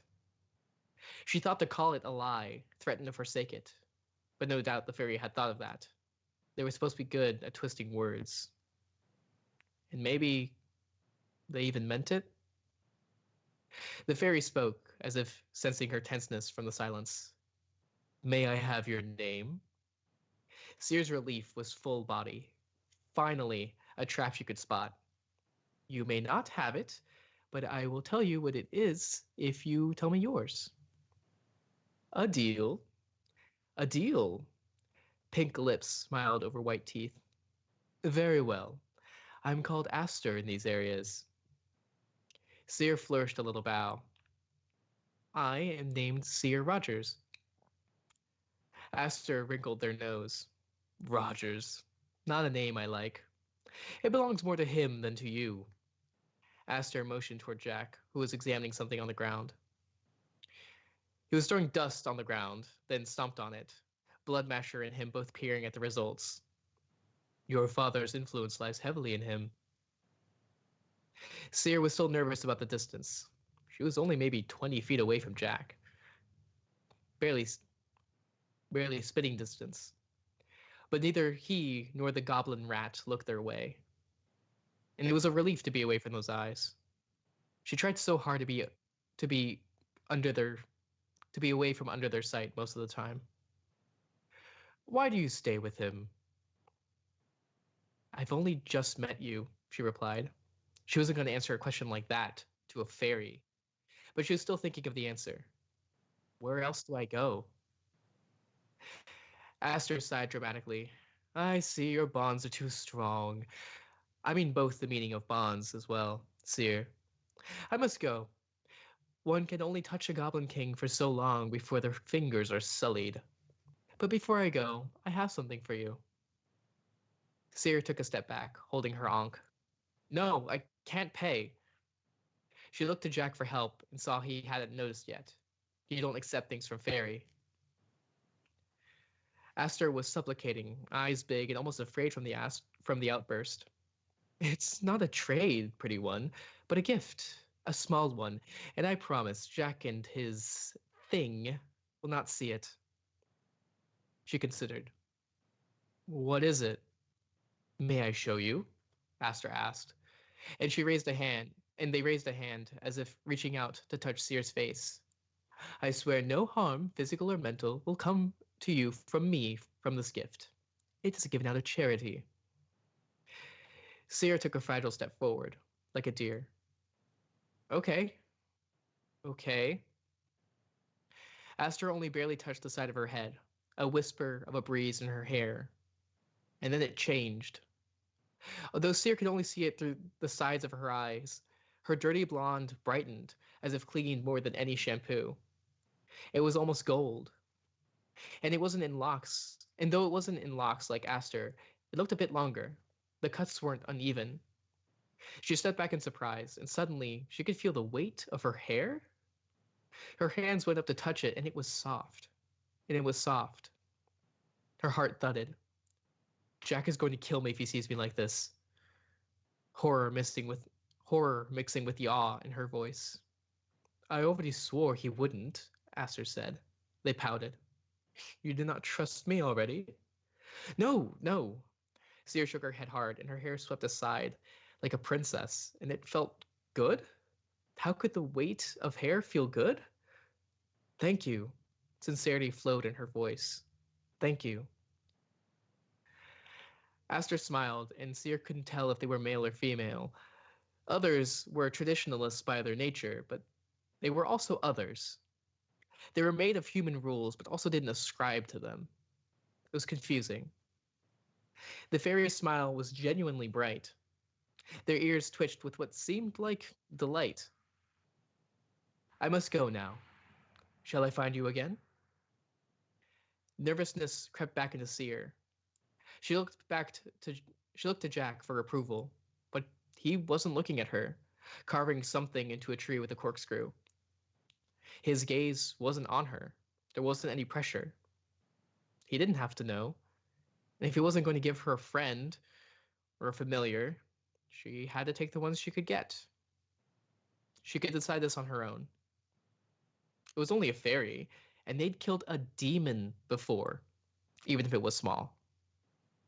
She locked eyes with the beautiful male-female creature on those pretty green eyes, kind of like mine, Seer thought, and nodded, yes. So that's the story. Clap, clap. Thank you. That was great. I absolutely love what you did with character here. Yeah. Through and through. I think thematically, like, I guess, yeah, we'll try to avoid spoilers and all that, but the use of the fairy for this story was spot on. Like, yeah, like, this is... I mean, yeah, there's obviously... You almost specifically reference one set of events in the story to do with the fairy, and I think this is such a great use of it, like, because that's what they do, is they get in your head, and you could... Yeah. It's so painful to read this and watch Aster so blatantly get into Seer's head, and you're just like, it's just like, you know, you're watching like a train crash about to happen, and you're like, no, please don't. And it's the sentence that really makes it feel so insidious for me is the final bit where she locks eyes with the fairy and she thinks, oh, those eyes are kind of like mine. Yeah. And to me, that's so obviously like Manipulation. Yeah, Watch yeah. out. Yeah, like with a fairy that's been done on purpose. But this is what they do as well. They find people who are like being, I don't know what the word I want is here, but like, you know, being excluded, poorly treated, Yeah. like Connections. yeah. People who have a hole that needs filling in their life, and that's what's been happening this year because. This is the worst place to be having issues like this is when you hang out with your brother who's a goblin king, and the fairy's Yeah. just taking advantage of that. Like, I think this is a really good use of Pact to tell like just a really, or the Pact verse to tell like a really personal story. Right. Yeah. You know, it's interesting. It didn't occur to me until I just finished it, but I don't know how different the interpretation is if you've read Pact or not. Like the one you guys described is exactly what I want. Where it's like in the scene, this fairy is like purely positive. Like this is a great thing. There's no downside to what happens. Yes, so far. there's nothing bad that happens. But knowing how fairy work in Pact, this fairy does want to do something horribly nefarious and is luring. I mean, she's getting lured out of a terrible situation, but doesn't mean that the next situation can be better. She's going from one abuser to another one that like validates her in a way, but is probably not actually going to do the best. So yeah, I'm really glad that came across. But I wanted to ask Jarvis, not having not read Pact, if that was the same interpretation you had.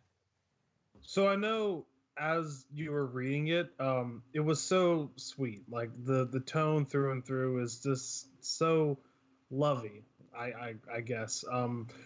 But when it came to the fairy, I would say that there was too much niceness to where I could definitely sense that it was building towards something. And that something didn't happen in this story, but I could tell that whatever comes next is not as innocent as it's set up to be, in a sense. Yeah, I think without knowing anything about fairies. Right. Yeah. I think the what this is, what the gift is particularly is the first hit basically of a really really good drug. So a drug that is you can look like you've always wanted to look. And this is what the fairy do is they take people who have vulnerabilities and exploit them. And like they make your dreams come true to put you in the position where they can take it all away again, and that's exactly what's happening here. And it hurts to read because it's like Siri's just someone who just like needs help. Yeah, and it's just and she's not getting that from the people in her life, and this fairy's coming in to pretend to give it to her. Yeah, well, to actually give it partially to take, but. Not for good reasons. Yeah. Yeah, the thing that like is like it, you know, having read Pact, like you know what the ideal of the situation is, right? It's the ideal is that she, you know, gets empowered and can like actually make this decision on her own, because like there is like she could use, you know, the magic that fairy use, which is called glamour, to do what she wants.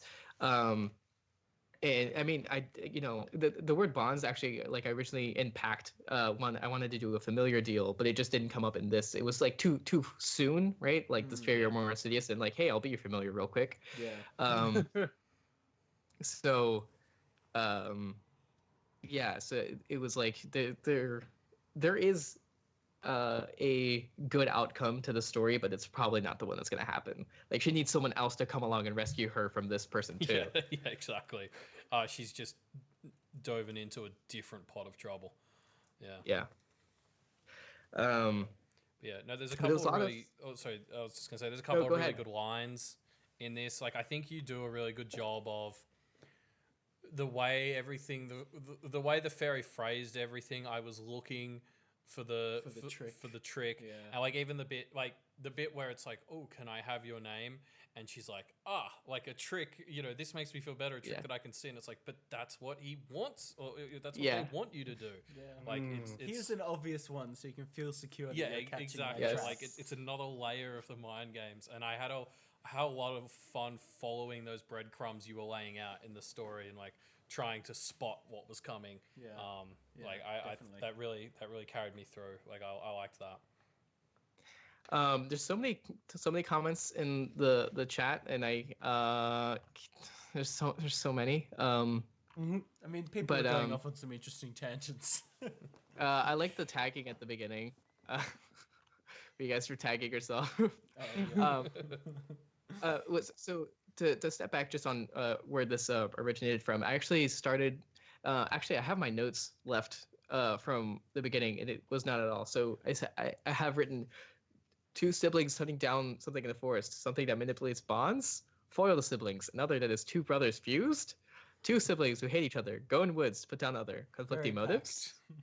Yeah, so I have a bunch of this stuff, and it was Make originally them supposed to be like twins. Make them Yeah, twins, no. and then it'll be packed. Ooh. it was supposed to be 2 siblings that are complete opposites fighting a other that is like 2 fused brothers that were identical. Okay. And then so I was like, wait, different genders. And I was like, oh, what if they're trans? And that's where that worked. And like another way that they're like they start off the same, they were different. But that went away pretty quick. And so there's still like little remnants at the beginning, like the thing that they fight about at the beginning is from that. If I were to rewrite it, I think I'd focus more on like why are they actually in a forest, right? Yeah. I didn't mind I not. don't think you need Yeah, to. Yeah. I didn't Sure, mind not sure. knowing that because it's especially the mission in the forest is Sear's brothers, and Yeah, it's like not her- we don't give a exactly, shit it's not about what her he life. wants. He's a dick. Yeah.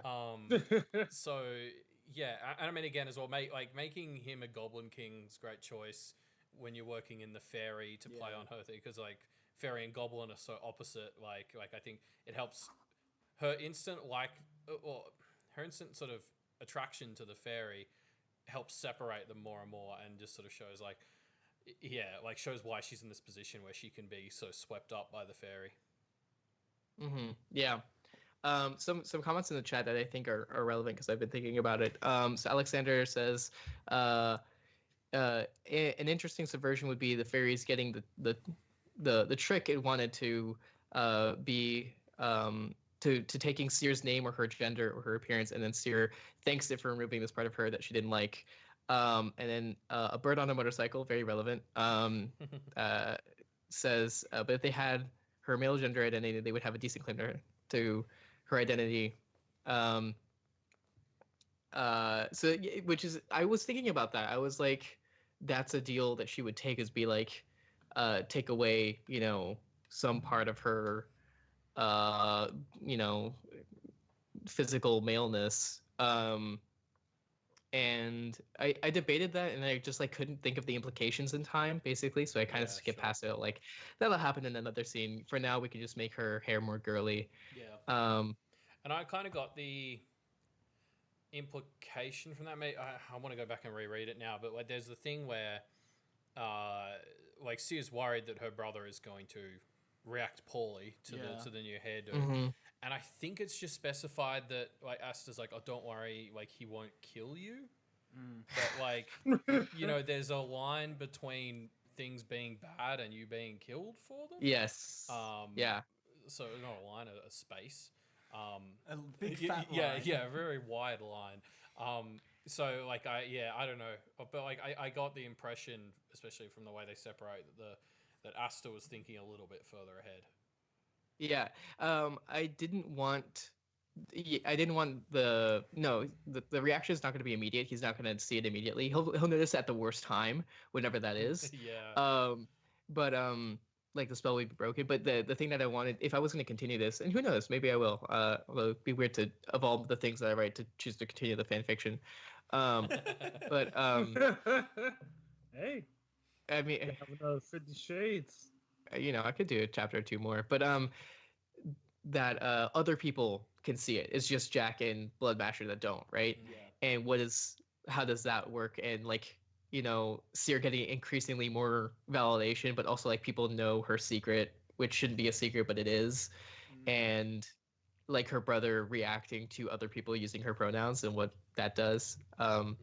But to step back, I know I'm talking a lot about my own piece, but so obviously I'm not trans, and so I mean I'm writing from somewhat of my experience. I'm like probably somewhere on like that spectrum, but like not like I don't have like dysphoria, you know. And it's just something I've been trying to explore a little bit more, and like how I feel about certain things. So I'm like trying to write my experience, but I think I've also like extended a little bit more because I don't, you know, like female pronouns are not something I'd be comfortable with either. So anyway, I just like just exploring a different space that I don't normally look at, and this was a really I really enjoyed this opportunity for it. Yeah, I think that's what fantasy and science fiction are great for doing, because you can abstract things a bit and put emphasis on the parts that you really want to explore, and kind of, you know, like I think that's the power of these genres is the ability to explore really complex themes like this in all sorts of varying ways by using or by losing parts of reality in order to focus on the parts that you want to focus on. Especially when it comes to doing the like right thing, you can definitely throw caution to the wind in a lot of ways and just go for it. And I feel with this, it paid off greatly. Yeah, it's my own critique for it is that like Seer's very, very naive and doesn't. I mean, I don't know. Did you guys feel that she had agency? She definitely went along with the fairy. Oh, she got sucked in, but I don't blame her so much. Like as a teenager and as someone who was just in a vulnerable position, like maybe she didn't have as much agency, but that was because she had other parties kind of taking it away from her more than any other reason. Like that wasn't a fault of hers; it was a fault of the world's. I do understand what you mean by her seeming very naive, because I also really got that. But what I kind of chalked it up to is that if we had spent a little bit more time before with this character to kind of set up before we go into the main action of this story, then I feel like that naivete could be justified based off of what we know from this character. Yeah, I think the ideal of what I want, but it's not this, but what I want is that she's very competent in like a particular, like she has a competence, but she's just like so desperate for this validation that she kind of overlooks all of it. That's more or less how it came across. Yeah, that was the impression I got. Yeah. Okay, good. Well, good. So right. Anything else you guys want to talk about on this topic? Well, you haven't told us what you learned. Oh yeah, what I learned. I think I learned that I want to keep exploring in this space. One little thing we didn't talk about, but so I don't know if you guys noticed it, but I had this thing with the breeze, right? So when I described the like pretty early on, the wind goes through the trees as she's saying this mantra to herself, and then there's the thing with like bonds breaking. There's like a little bit of metaphor there, but I didn't like really draw it out, and I didn't really reinforce it. At the very end, there's a breeze again when the fairy touches her hair, and it changes, and it's supposed to be like, oh, this is the bonds breaking. It's probably a little bit. If I added in the third beat, that probably would have been more obvious. But yeah, maybe when the fairy shows up, that would have been a good place to place a breeze, and then you're like, oh, that's a fairy. Gotcha. Cool. Okay, so I think and there's also like a lot I would have added into this piece. There's so many like branches I didn't follow because I just didn't have time. But it's already 1,600 words, so maybe that's a good thing. But all right, actually, we're making decent time. We have one story and 45 minutes. We can go over a bit. And it's only 3 a.m. It's 45. I think it'll probably be more like 50 something, but that's not too bad. Yeah, we're doing good time. Let's go ahead and roll on. Should I dive into mine? All right. Yeah, absolutely. Sorry, just so I can read off my. Yeah. Anything we should know before you start reading? Nah. Beyond just general pack knowledge. I mean, this doesn't even need pack knowledge. No, sorry. Great. Thank God. All right, cool. This story. Great, I'm muting myself. Is called Elementary. My mother was first. she looked over the contract, barely reading it, before signing at the bottom. I hereby swear to all parties observing, listening, adjudicating, I shall not take any action to cause any members of Party A, the family, to be forsworn for any actions taken or words spoken tonight. Next was Thomas. He was never one to take it seriously. He signed without even looking. I hereby swear to all parties observing, listening, adjudicating, I shall make no moves against my family outside the normal parameters of the night. My father was next. He gave it a cursory glance, but this was the contract that he had written. He had signed countless times. It was routine at this point. He signed. I shall not act in bad faith against any members of Party A, the family. Any actions made mala fide shall cause me to have broken my word and will be punishable in exemption to Section 3 of this document. Finally, Dot read over the contract.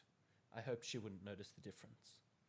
I hereby swear to all parties observing, listening, adjudicating, I shall not employ any practice known to me in relation to the solving of the murder. A simple typo slipped in, printed off, and the contract replaced. It would allow me to get the edge over her for once. I was last to sign, pretending to pay just the right amount of attention to the contract before signing. One of the staff carried it off, and my father stepped forward. I'm so happy to have you all here to continue our wonderful tradition. With the pact squared away, there should be nothing standing in our way from enjoying ourselves tonight. And with that, a dark-haired man burst in, interrupting my father's speech. My father pretended to look surprised. Sir, I'm so sorry to interrupt. It's just, there's been a terrible murder. My father looked back at the man before looking at us and winking. Luckily, you've got the most notorious family of detectives here to solve it. I played it cool for the first 20 minutes, gathering evidence, nothing too suspicious. I wanted everybody to think this was just another night. Of course, this would be different for one key reason. I would finally be breaking Dot's streak. She'd solved the last 14 and I was sick of it.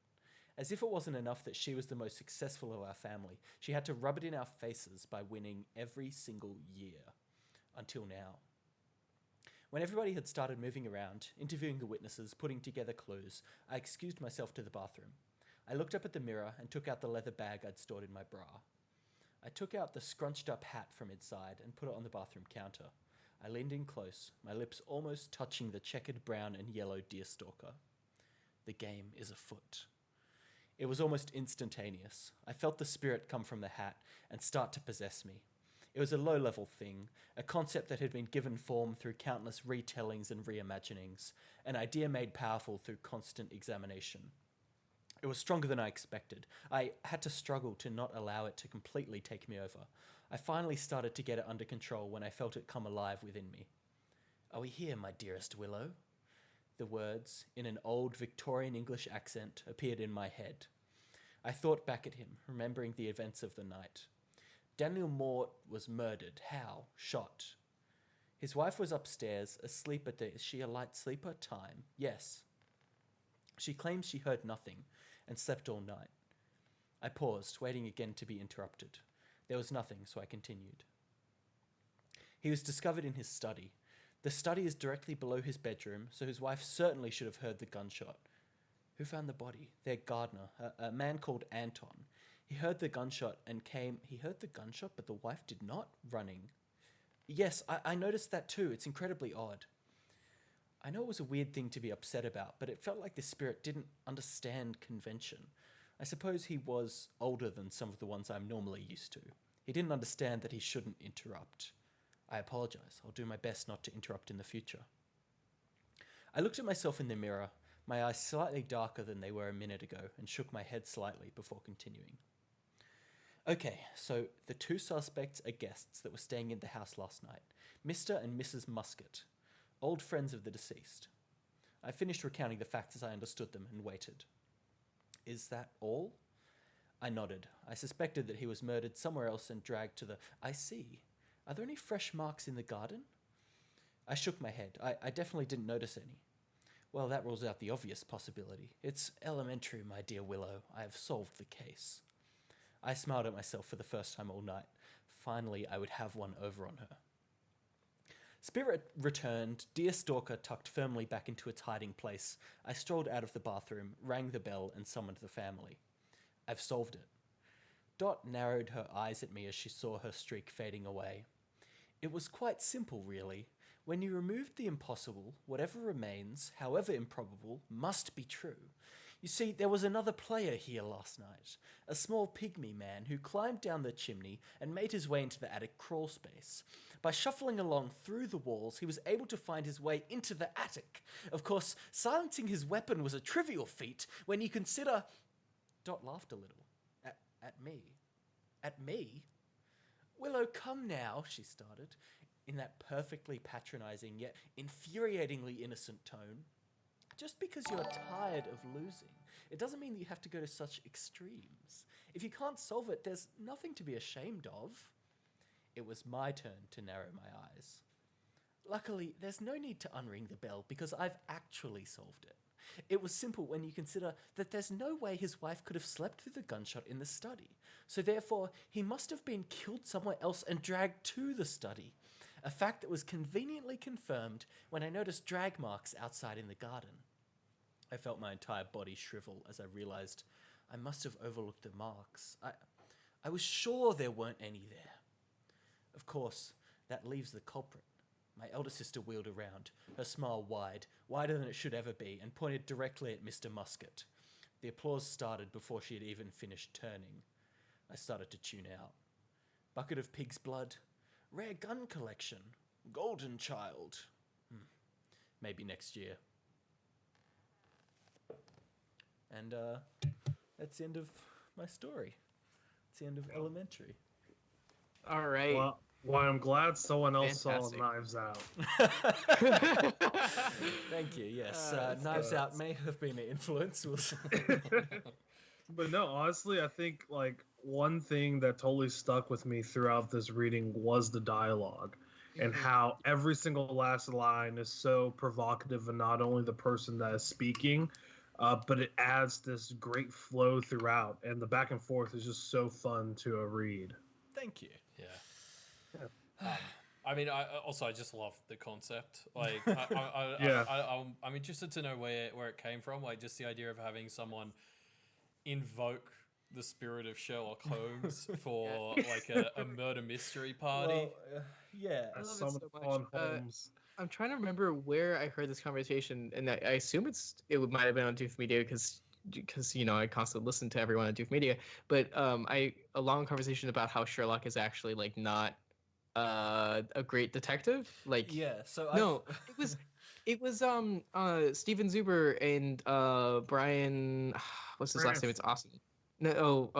Brian We Want More. Deacon, Brian Deacon. Oh yes, Deacon.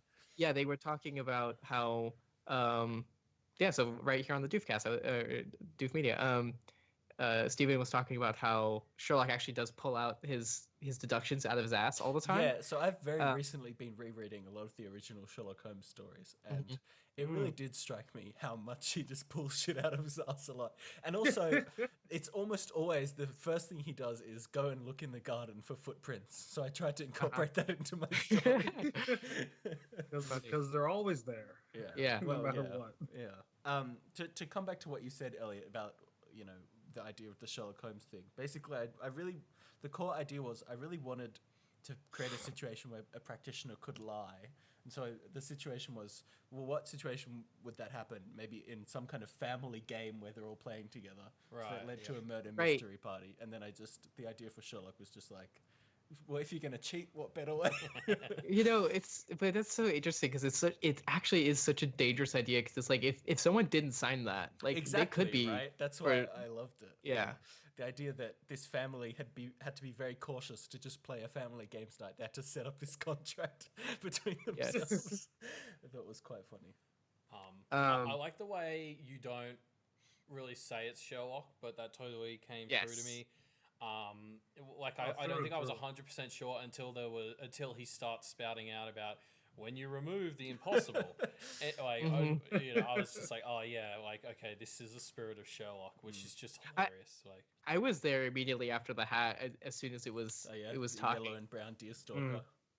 Well, I mean, I didn't recognize that just because I don't know what a deerstalker is until now I do. Yeah. But no, just the first lines of the voice. Let me try to find it. Well, I mean, the first line, the line to turn it on is "the game is afoot." And I was like, "Oh my gosh, yeah, that's brilliant." I tried to just throw my Sherlock Holmes cliches in there. Yeah.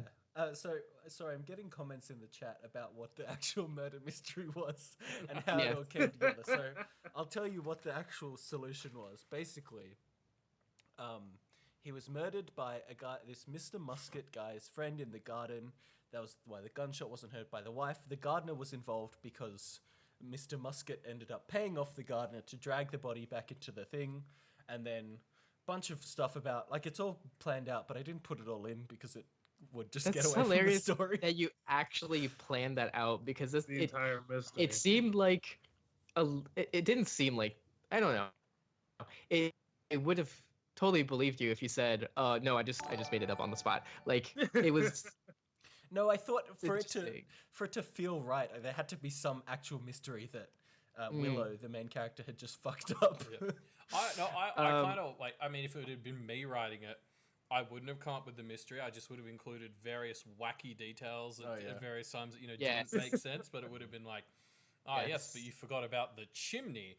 And just like drop random clues that don't actually mean anything. Well, that was the thing with Sherlock's solving it with a pygmy man who climbed into the house. Yes, and that's such a stupid Sherlock Holmes solution that I thought would just work so well. Yeah. The Sherlock mysteries are not made to be solvable. Real quick, I want to a bird on a motorcycle donated $8.89 specifically to get us to round us up to 1,300 to just make that a flat. So I appreciate that. Appreciate it. I'll donate another 1 cent and then we'll just keep it going. I think it was Kurkistan who was doing that before. Yeah, just rounding it out. Yeah, Kurkistan will appreciate it when they wake back up. Wait, that's a good donating model. I think that's brilliant. Hey, donate $1 and 1 cent. Yeah. I really like the characterization of this main character. They're like, they want to be smart, but they're having to cheat, right? Yeah, exactly. So what was, sorry, I missed it in the dialogue and I didn't have time to check. What was the typo that was entered? Oh, so it's such a stupid one. That's what I liked as well. She just adds, so instead of the contract saying, I shall not employ any practice known to me, it says, I shall not employ, which is the exact kind of... Really? Oh my god, I didn't even see kind it. of typo, exactly, that you would skim over as a person. And it's such a stupid little thing. I had to go back and find it the first time I read the story, because it was typo, and I was like, what? And I was trying to figure it out, and then it took me 3 times reading it before I was like, there's 2 knots. I'm glad that worked. I was unsure whether that would happen or not. So infuriating. To just imagine top if that's 500 what reasons I would die as a practitioner. It's funny though. I shall not employ any practice known to me in relation. If you cancel out the knots, right? I shall employ any practice known to me in relation to the solving of the murder. Mm-hmm. So I'm wondering, is everyone else forsworn for not using practice? I guess. Only if she calls them forsworn, which I don't think she would go. I mean, maybe she would go as far as to do that. I think what would be really interesting is seeing the accidental repercussions from something stupid like this. Like if you play a stupid game like this, and then suddenly you or your whole family's lives are ruined, and it's just exactly. You idiot. Yeah. And you didn't even win. This has to be in someone's domain. There's no way. That it would be done in an unsafe place. There's no way. Well, I think you're right. I love it. It's a murder mystery. Well, so this is not a real murder mystery, right? No, it was. I mean, again, I think I didn't hit that beat as hard as I could have, but the goal was for it to be like a murder mystery dinner party kind of vibe. Okay. Yeah. With the dad kind of winking at the family as they're. That's hilarious. Okay. Yeah, I mean, I think I missed that lightheartedness. So I was like, wow. Well, I mean, as it went on, I realized, but I was like, given that this is Pact, right? I was like, they've definitely just totally murdered someone for the funny that's fair of enough. it. I mean, yeah, it's a possibility, I suppose. Or they've just got a really chill fairy that just wants to act. Yeah. Yeah, you hire fairies to their be your fault. extras in the murder mystery party for sure. Yeah, they totally just stick to their roles. Oh, he's come back alive. And he has something. Wait, did he kill himself? Twist. Yes. So, what else can we focus on? I keep accidentally clicking the wrong tab and not actually opening it up. Too many Distracted. windows I think in there's this. a fireworks show on in town tonight. Are you hearing that? Hopefully that's not coming through. No, I loud on am the hearing that microphone. as well now. Okay, cool. I didn't hear it, so. Okay. I like the little deductions. I like the characterization of both the hat as the interrupting. I mean, it's funny that the hat turns Willow into the Watson. Yeah. And then of course her smarmy sister, right? Yes, Or it was her Dot. older sister. yes, and I mean, I definitely get Dot's voice, that perfectly patronizing and infernally innocent tone. I also love your reading of it; it's great. Oh, thanks. Mhm. That's the funnest part is doing the voices. Yeah, you did a great job. There's some evocations of emotion there. I felt my entire body shrivel as I realized I must have overlooked the marks, and the uncertainty in the narration there. It's great. Yeah, I really just wanted it to be quite clear that she's just shit at this. Even if she Yes. cheats, she's just shit. Yeah, because like the smart thing to do is like get the Sherlock spirit to do the Yeah, observations. right. Like that was the. Yeah. Like, And then, Willow, why are you wearing a weird hat today? yeah. And then she responds in the Just Victorian goes into the accent. bathroom for 5 minutes and comes out like dressed like Sherlock Dressed Holmes. with a It's like, pipe what in it, practice? yeah, I don't know what you're doing. I'm not using my practice. It's great. I just Yeah, kind of wanted to this was do just a lot of fun. silly little story. I don't know. Yeah, it is. I appreciate that. All the Pact stories are always so bleak. I wanted to see what's some of Yes. the fun that being a practitioner would have, and that's I don't know. That's where this Absolutely. Yeah. was meant to come from. Well, the levity is appreciated. Mhm. Yeah. Okay, what do you think you learned writing this piece, Reuben? It's just always harder to realize your ideas than it should be, right? Mhm. Yeah. Like, Yeah. there are so many things where I would want to go back and redo things. Like I feel like the Poirot scene of revealing the truth didn't quite pan out as much as I'd want, just because it's hard to seed all of that stuff early on. Yeah. Sure. Yeah. Like I kind of wanted it to be this thing of like I wanted to hint more clues in the actual text, so that you could kind of figure it out with Willow, but also realize that she was getting it wrong. But I don't know. It just would have never been really fun came along. for the bad explanation, or like if you had a lot more time for Sherlock's bad explanation to kind of make sense to you as you're going. Exactly. And I wanted then- Sherlock's and then- explanation to be, oh, of course, that's the logical explanation that makes Yeah. sense, and then it's just so obviously wrong. Yeah. And then you have the sister drop some stuff, and like you go through it with her of like, oh fuck. Yeah, oh, like, of course. That Yeah. would be right. Yeah. Like, Yeah, that'd be what really I thought cool. was I wonder if there's maybe a fine line you could do with that where like this is on the over the top side, but where it's like it's over the top but like just plausible enough that you're like, okay, yeah, that I mean that's the only possible explanation because Yeah. we've only been giving so much information, Yeah. and then you have Dot be like, well, yeah, Well, actually, you just failed to notice two important clues, Yes, and therefore you went down yes. the complete wrong path. it's I mean you're pulling from Worm a little bit there, right? Yeah, true. Going down It's the a bit wrong. tattletale-y, I suppose. Yes. I was thinking this is just a Ooh. very bad Tattletale. For a second, I thought that you were invoking the spirit of Tattletale. That's Yeah, in sorry- a sorry, follow-up Jarvis. fanfiction. We'll save the cross fix for our fan Yes. fiction segment later tonight. Yeah. Yeah. Because we read a couple. Yeah. Sounds great. Yeah. Jarvis, Tattletale's. It's basically like a right up to Sherlock that. Holmes. I mean, Yeah, it's not that Sherlock different. Holmes, the super villain. Yeah, her was Mm. kind of super intuition. I think is the best two-word summary I've ever heard. Yeah.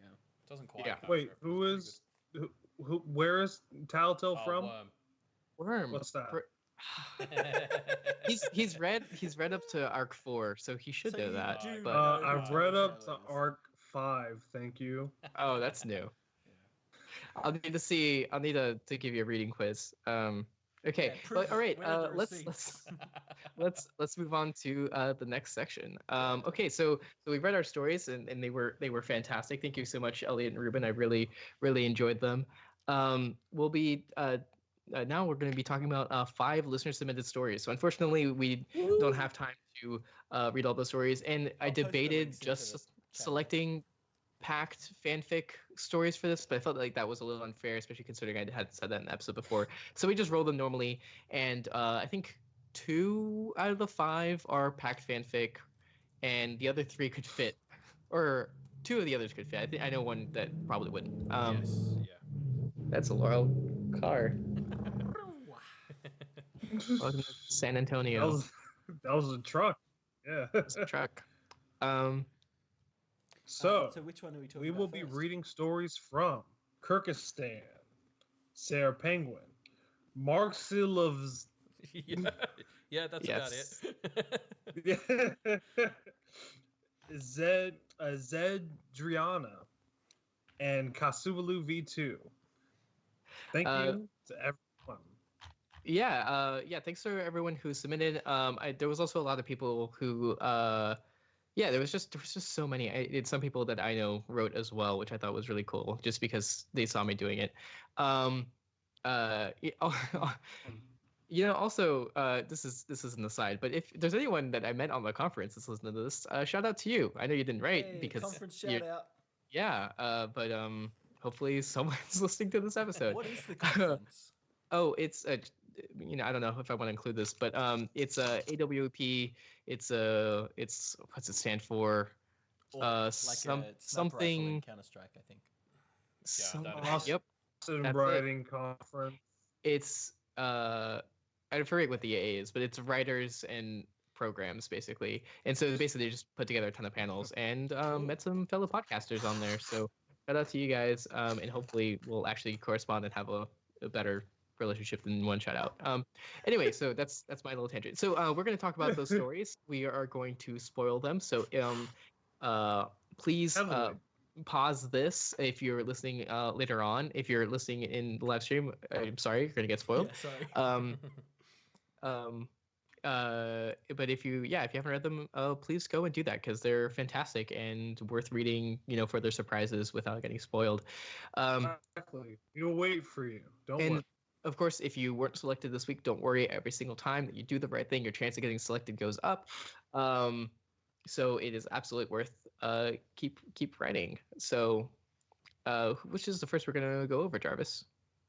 First one we're going to go over is as soon as I pull it up on this section has normally this so section much is space heavily in recording. edited. Yes, it's very edited where there's a whole 30 seconds between sections. So keeping it alive for a live audience is different.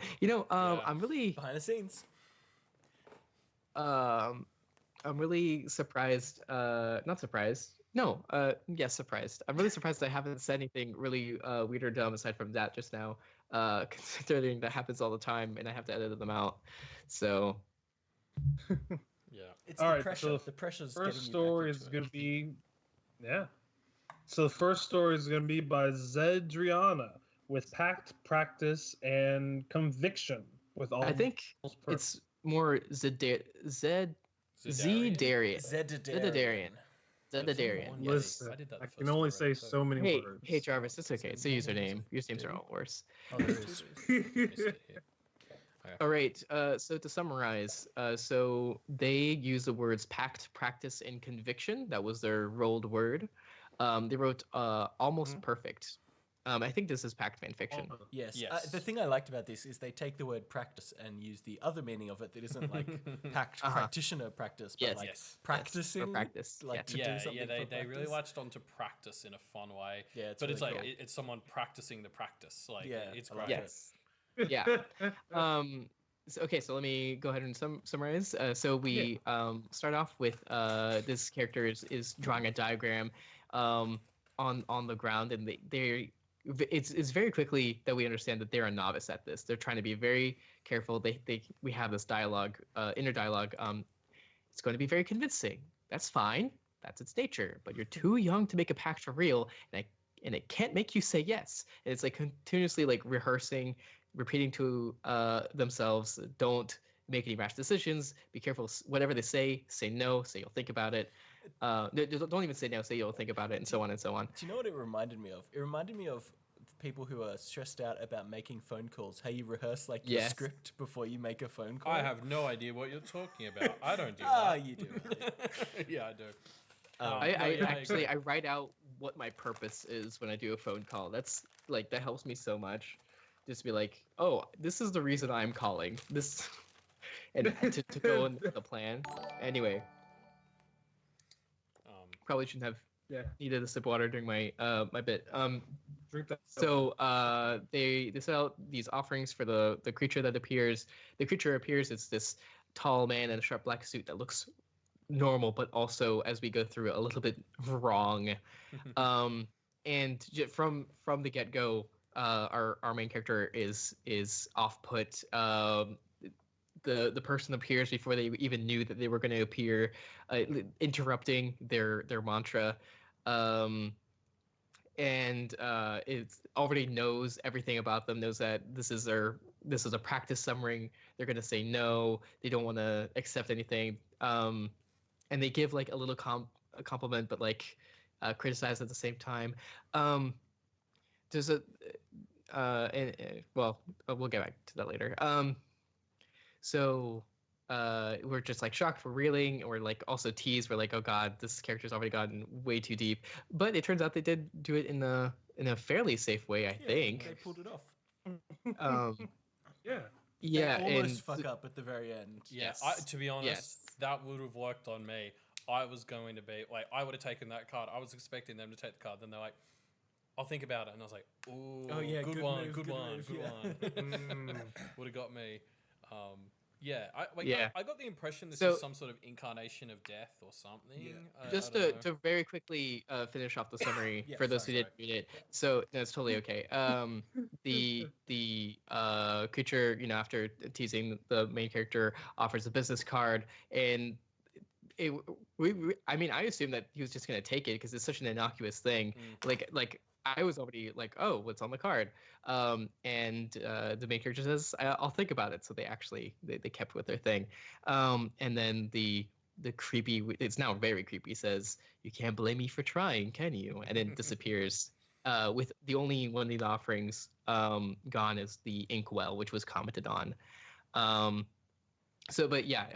Brilliant. Like the gotcha works both ways, where I didn't think it was going to get me, but it kind of did without us falling. So yeah, brilliant. Yeah. There was one little part I was confused. I just wanted to see if you guys knew the answer already. Was when I assumed it was a demon. Because I was there too. It was something related to demons.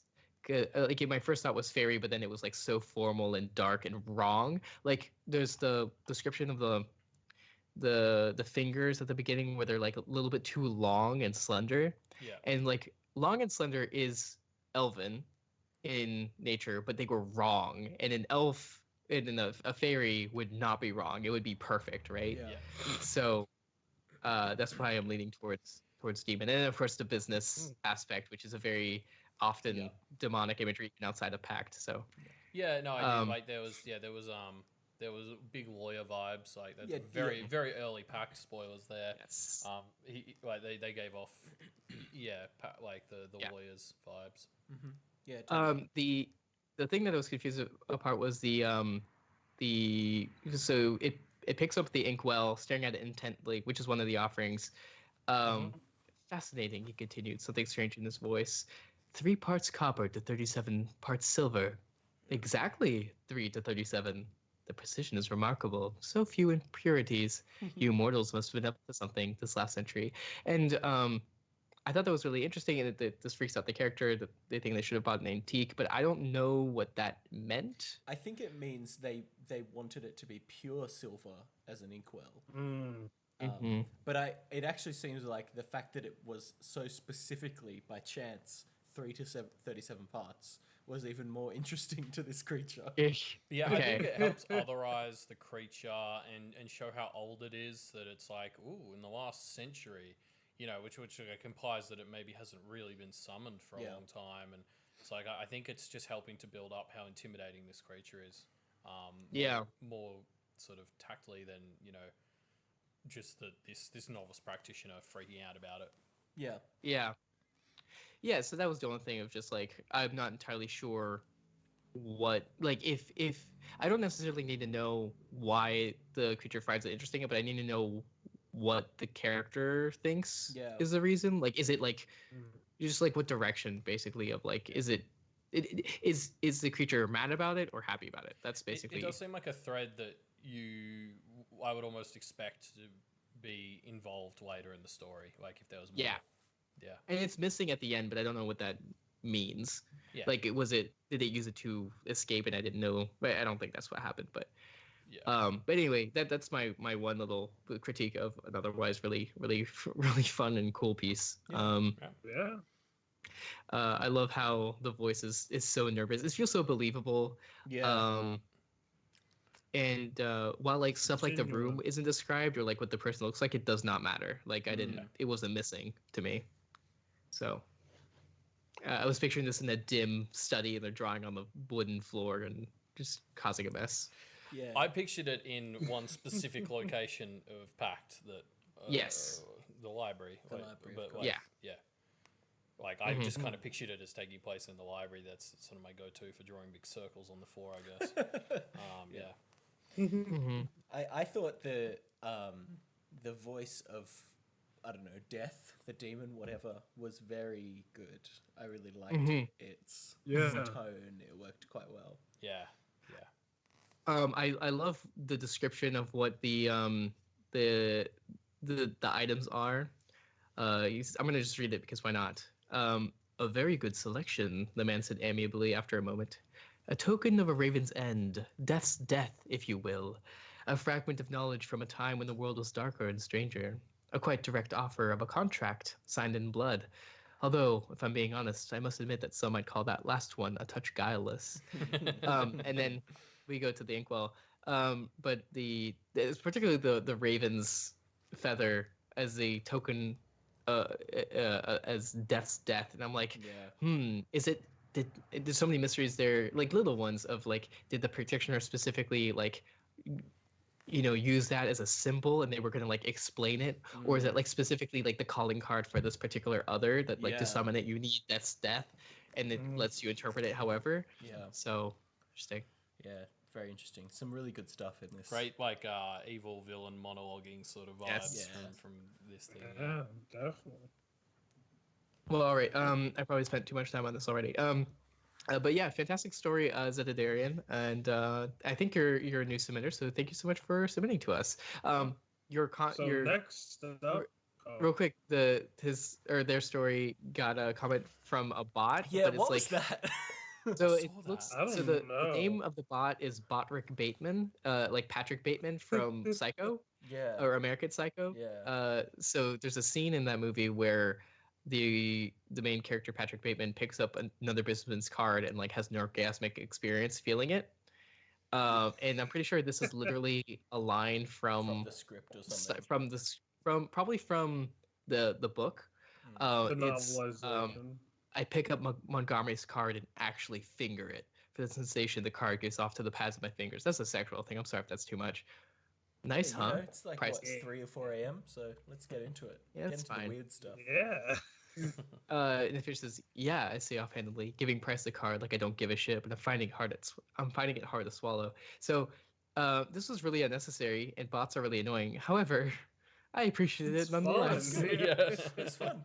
Fun little what the fuck after reading the story. Yeah. So next up is Kasubalu V2 with "Let Me Be Your Port and Gate." Oh yeah, I like this one. Yeah. That seems like a reference that I do not get. I don't think it's not a Pact reference that I specifically. Not specifically. Wait, I don't mean to. Oh wait, never mind. Sorry, I'm a little confused. 1 second. Did I read the story? Oh my god, I don't think I did. Oh dear. Okay, so someone else please summarize this. Yeah. I don't know. I really thought I went over it twice. I was like, okay, I read that one, I read that one, I read that one, read that one. I think I don't know what happened. I totally didn't read Kasublu's story. I'm very, very sorry. This has never happened before. Well, it has happened before, but then we paused the recording and then I read it. So yeah, but you can't pause a live stream. Yes, just if there's a behemoth out there who could just spare, the 5 minutes for me, I'd appreciate it. But yeah. Well, so to dive in, so this is the story's called "Let Me Be Your Portengate," and it's around this practitioner, or it's based around this practitioner called Josie, and she's come into like this old workshop sort of what's the word I'm looking for? Where you have like kilns and stuff, like a a very like a boiler roomy type environment. And she basically invokes this spirit of making crafting sort of stuff, and basically tries to take it on as a familiar, and seemingly succeeds the way the story sort of ends. And I think that's like what I really liked about this story is it is just a very simple scene and premise. Like there's a one-word summary, which is just she goes down, she gets this spirit of creation or crafting, and makes it her familiar. But I think the writing was what really sold this for me. Like it's definitely the use of the rule of three and the way that Josie speaks so theatrically, and so does the spirit. Like it really got me into the sense of like, oh, this is the practice. And I think the strength of this work was just Kasublu built like a really simple scene and just did a really good job with it. Yeah, definitely. I think like something that I love is how visceral like summoning this familiar is, and I love the usage onomatopoeia. I'll praise it to the day I die. It is amazing, and it's perfectly woven between really great bits of dialogue. And for the scene being so short and compact, it works so well because so much time is spent in like the area that it resides, and I really love it for that. Mm-hmm. Looking at some of the dialogue, I very quickly read this, but I'm already focusing on some. But I really like how the language, like, having read Pact, we know what some of this language is supposed to look like, and how this is twisted into the Forge language is really interesting. Main character specifically says, I've come to form a pact with you, but then repeats it. I would forge a connection with you. I might draw upon your power to fuel my own creations. A lot of little forgery puns. The theatrics of it is really solid. Yeah, and okay, so I'm gonna read out the pact, the familiar pact making line, because I detected a rhyme, and I don't know if there's any others, but it goes, I would take you as a familiar. In exchange for your power, I will let you live again and share my life. What's more, I'll feed you spirits and others and powers 3, so that you may grow. I'm going to edit on the fly. So that you may grow and bond with me. So powers 3 and bond with me. That's the rhyme I detected. This is my promise, my word, my vow. So I think that's the only rhyme in there, but it stood out to me. As rhyming is always something to make it more powerful. So growing 3 times, I suppose. Well, and I think she has to yell out appear 3 times or something like that. Like, there's plenty of that. Very good rule of 3s, Starlings. Very pacty. I loved. I mean, I guess I'm comparing it to the previous story where we had this demon who was really strongly characterized. Here we had this kind of forged spirit that was very, very lightly characterized, but just seemed like this being of like heat and energy and power that I thought came across really well. Yeah, the language and the tone setting in this story is really strong. Absolutely.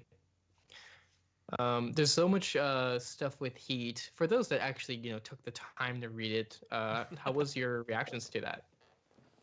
I mean, that's the thing. I felt like the room was hot and steamy. You were summoning it yourself. And that sort of claustrophobic sense you get in very hot, contained spaces. Or maybe that's just me, but like I felt like I was there. Absolutely. Yeah, I think in like so many ways. I don't know why, but as I was reading it, I saw it as if it would play out on the stage with all the lights and sounds and gas. Just how I don't know. As we continue to say, the theatrics in it are over the top, and it works so well in its favor that, like, as I read, I too started sweating. Which, I mean, that could just be me because I sweat a lot, but still. Mm-hmm. I really loved all the repetition in this story. Like the summoning of this Incarnum of the Forge, it was called. I Yes. found so evocative. I really liked it. Real quick, Lexicon Rot says, well, I didn't stick it all to the 30-minute time limit, but Pact, Fate, Broken Hill now has fan fiction. I'm looking for it in the thread and I can't find it, and I really want it. It must be. That's very quick. Yeah, that's extreme. I mean, it's not While that we were quick. doing It's this, been like two hours, Elliot, God, since has we it? finished it. still, Yeah. but in real time, that's crazy. Well, Lexicon- thank you so much for that, Lexicon Rod. That's Post it. amazing. Where? I- Yeah. chuck it in I'm so the chat happy somewhere, for Lexicon. this crossover. I guess it's kind of a crossover It's a between crossover, yeah. Yeah. podcasts. That's fascinating. Okay. next? Crossing Yeah. dimensions. But fantastic story, Castle V2, and I will go back and read this and give us the proper attention. I'll leave a comment. How about that? Wow. The phrasing of that really sounds like I'm like throwing a bone. Jeez, no. What a dick. Oh, here. thank you, Matias. Yeah. You're so generous. Jeez. Oh gosh. Okay. So what's the Sorry, what's probably the next story, out Jarvis? Next up is Jeez, yeah. next up is Mraxilus with stabilization. Rax. Oh, maybe it's miraculous. Miraculous. Oh, Let's yeah. call it. Miraculous? Not I don't seeing there. Mraxilus. So I did read this one. So this is called stabilization. This is another great. This really uses the repetition really well. Starts off with, this is the 129,854th time I failed in achieving full stabilization. And then describes how they have to do these rituals until some kind of a colored siren, a red siren in the first case, crashes into their awareness, shuts them down. Last backup 2 steps ago, cause of failure unknown. Suggested optimization is a bunch of characters that we don't know what they mean. And then we skip just the next one. Starting off the same way. This is what the 129,855th time I failed in achieving full stabilization, and it goes on. With this time, they are able to trace the rim of distant galaxies. Each of their eyes aching for a sip of the energy out there, basically. And then that shuts down and starts up again. This time, a blue alert rather than a red alert. They're staring at the stars and they want to go out there. The Great Filter, which is a for context, the Great Filter is a concept of, hey, if there's so many planets and the chance of life is so high, why aren't there so many aliens out there? Why isn't it chock full of people? And one of the answers, other than like they're hiding, is there's a Great Filter that actually decreases the amount of aliens that get to go to the space faring state. Anyway, so then we skip really far ahead. This is the 137,832nd time I'm attempting stabilization, and we have skipped a lot far in advance. There, We went from 100,000 the creature to 5 million. Yeah, it's Yeah, like 50 times. well, not just in time, but also in like actual progress. The character now has a swarm that's completing a containment array that's starting to power them, and they're getting stronger and stronger. And then I think we skip even further ahead. They've maybe they're not stabilized yet, but they're closer to it. And they're scouring the universe and trying to find signs of life until they finally get a green alert. And it's punctuated with each word. They feel a smirk, and they've found something. We don't know what that is, but it's clearly something hopeful. Yeah. Oh, I mean, I think It there's feels like it's life. yeah, right? there's something earlier where it says it's scouring, looking for the other life, and so I think that's what that's meant to entail. Yes.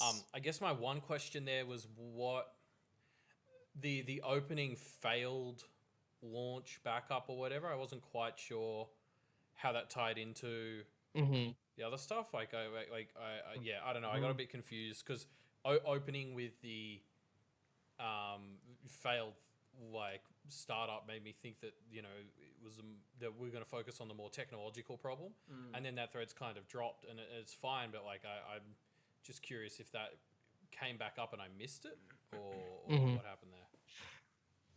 Yeah, I think you're right that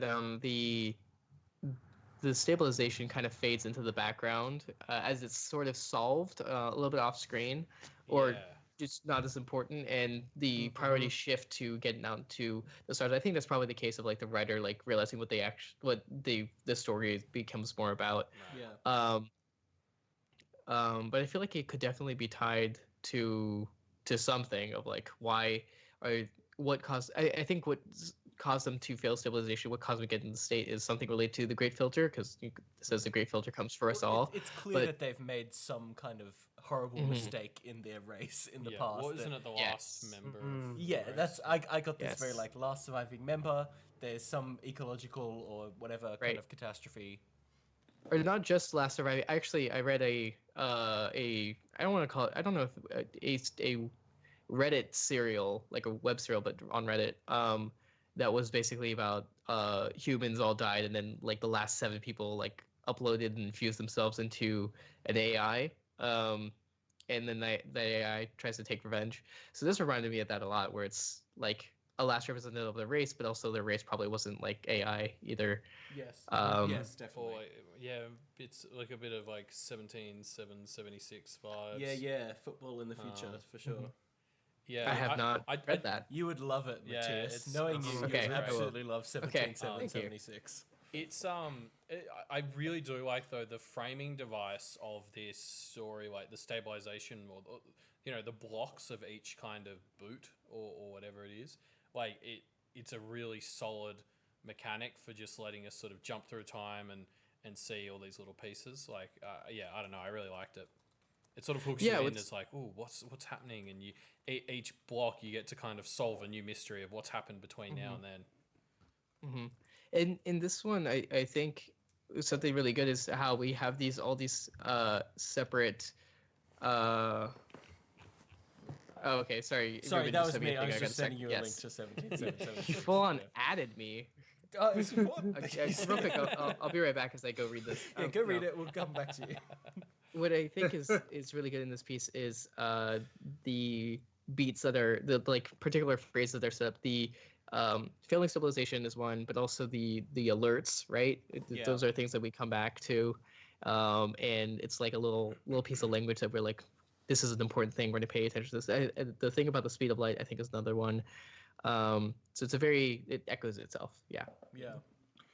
I think one thing that I really enjoyed beyond this story itself was the organization of it. Every single last line is spaced out. It's just like a single line, and also with every boot, the actual blocks of text gets longer and longer, which also adds to the progression of this being. Right. And I really really like that. I mean, it's a really small detail, but for me, it just really, I don't know, it really stuck to me. Yeah. All right. Well, fantastic story, Mraxilus. Yes, that's how I'm going to say it. Miraculous, sure. Why not? Thank you for submitting. I know that I think they're a new submitter as well, so I really appreciate joining us. What's the next story, Jarvis? Next up is Kurkistan with Fulfillment. Yes. All right. And so this one was a sequel to Kurkistan. Yes. Oh, was that it? Pact Okay. 2. I felt like The there was one- something I was missing from this one. I Yeah. guess that's Yeah, what it so was. last story was Yeah. about The whole nose story. Jorah and Tad. Tad being a human who is very boring, an accountant kind of person, and Jorah is a fairy who joined up with the humans to have fun, which Tad is not supplying. Yeah. It last time, so it apparently wasn't intended to be Pact fan fiction, but it works. So Yeah, I think that's the Kurkistan yeah. barely had to change the focus of stuff to make it like kind of instantly slot into like a Fae sort of situation. It was great. Yeah, so it's just a continuation of the last one. So we have Jorah, who's the fairy. I love the fairy in the selection just because they're so fun. So fun. They really capture the imagination, don't they? So at the beginning, Jorah talks about how Tad slipped in the woods and touched something of the fairy by accident. An innocuous golden bauble had rolled out from the underbrush, totally by accident. And Jorah was like, haha, he's going to be free because now Tad's going to die. But then we cut to Tad's perspective as Jorah is wheezing in the corner. And we're back into the normal life where Tad is with very using a lot of really of tropes in a good way. Tad is a banker and has to approve or reject applications for loans, and even though this one particular client has been a reliable customer for years, it's perhaps due a little leeway. He stamps them rejected just because their collateral is not good enough, or one property's assessment was a few months out of date, and the animation for stamping rejected on the form is unnecessary, but it's satisfying. Which is like, what an asshole. Yeah, he's such a dick. He doesn't have to do this at all. He just takes joy in it, and so he literally just has Jorah folding laundry. He's folding socks, and all his socks are the same exact kind of pair, and because it's more efficient. And Tad suggests that as for variety, perhaps next year he's going to switch over to gray gold toes rather than black ones. So like, not only the most boring trade possible, but it's from black to gray, which is like an even more boring color. Yeah. So yeah, like I think this story has a lot of fun with like how boring Tad is. Like. And it's great as well, sort of switching it to this moment. And I kind of got this from the first one as I read it before this, but like Jorah is not a good being, presumably. Yes, it's a fairy, right? Yeah. But even in the original, it's like Jorah's primarily here to like fuck with people and turn to these. But like he basically got sidled with this boring rule follower who isn't giving him any opportunity to fuck over his life, and it's kind of this like they're this perfect pair to torture each other. Like it's the ultimate odd couple. Yes. And it's kind of like, while you feel bad for Jorah at the same time, it's like, well, you're a monster. So the worst torture for a fairy is monotonous, repetitive things. So it's like the perfect punishment for this evil creature. Yeah. It wasn't clear to me the first time they were going through this that this was a dream that Jorah was having, and then he got woken up. I know that it didn't quite click for me the first time, and then the second time I was like, that's what it was. So I think I think it was sort of subtly introduced that it was a dream, and it was maybe too subtle for me. Yeah, I'm not sure that's a dream either. I just like we're shown the scene where Tad finally messes up and is going to be killable, right? And I'm not sure if maybe he just got out of that and like an opportunity for him being killed never came up, or if it is a dream. Or if Tad is actually like Jorah is just biding his time, and like, but soon he's gonna have his. What makes you think it's the dream?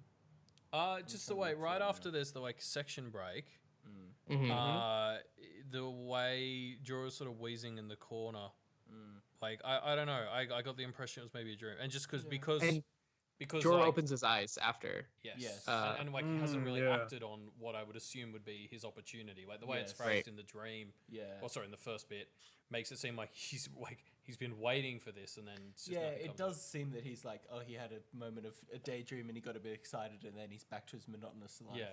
Well, I think that's it's like just a fun view into the life of Jorah. Is like he's dreaming about this day, and then it's like, no, can you fold my socks that are all identical, please? Like, I mean, okay, but if we can just quickly, identical socks is great because you don't have to worry about making pairs. All the socks pair with Okay, each other. but I'm you so on also board here. should have fun socks for fun times. Well, I think what's funny about this is it doesn't seem like Tad specifically second. against the idea of fun socks that you Yeah. could build from pairs. The problem is that it took Jorah seconds longer to find the pairs, and that's just inefficient. And it's like, wait, it's just so like I just love how it characterizes Tad as just this like embodiment of boringness. Yeah.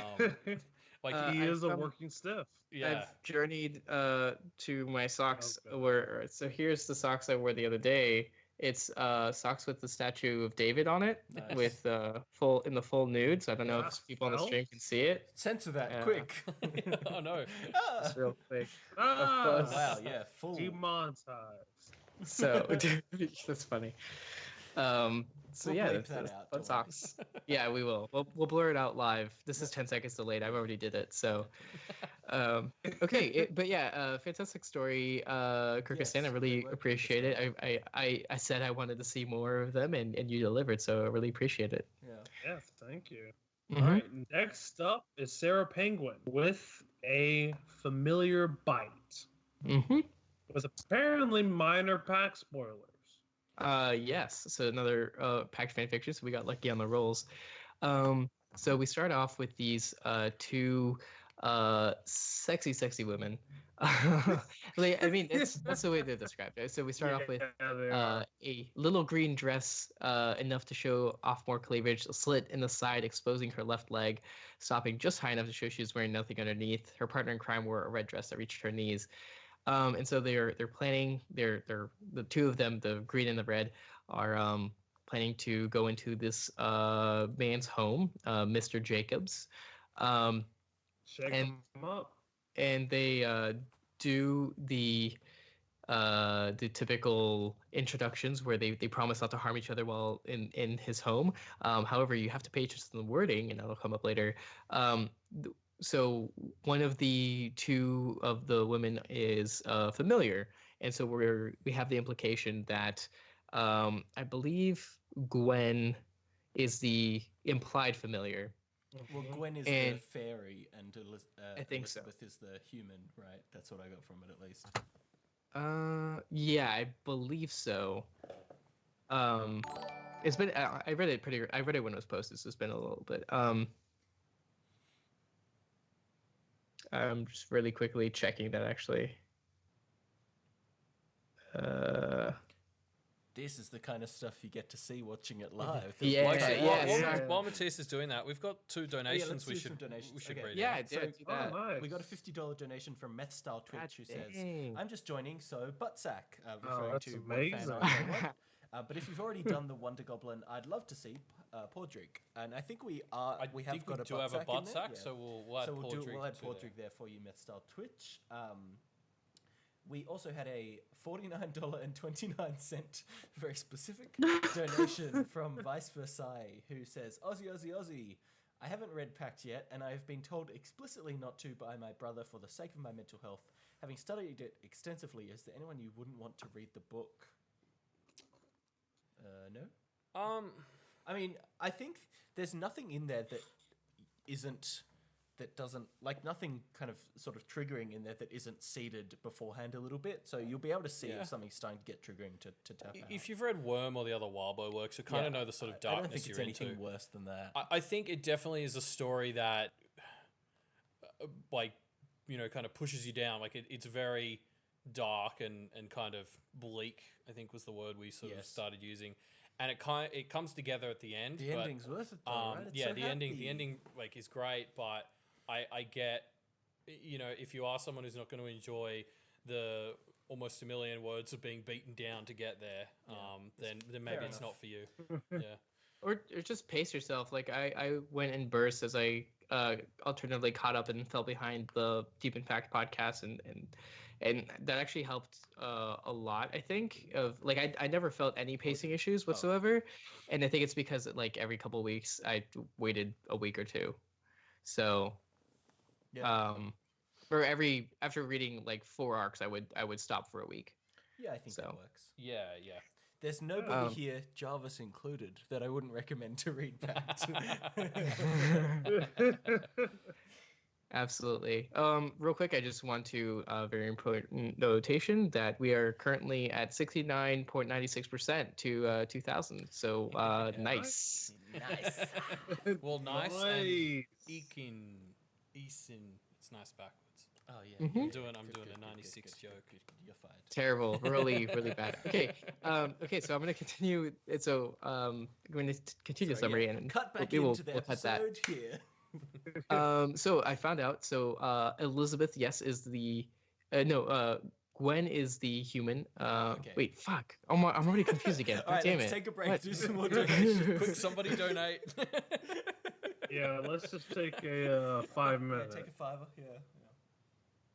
Okay. Yes, Elizabeth is the. I can see why this trick worked on this practitioner. Yeah, I know, because it's confusing. It's so weird. Yeah. it's worked on us.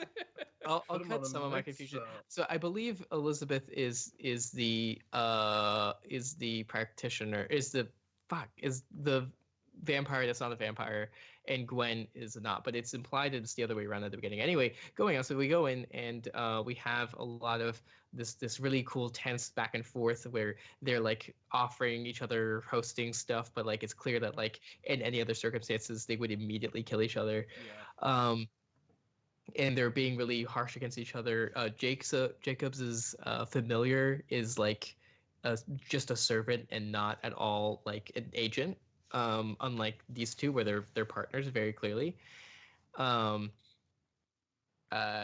And normally, I think Zay, which is the servant, takes the form of a wombat, which I was That was a interested nice in. touch. Yeah. Loved it.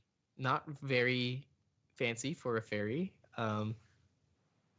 So they have some political talk, but we're again reminded over and over of how Elizabeth just being real creepy, talking about virgin blood is great for skin, want to feel.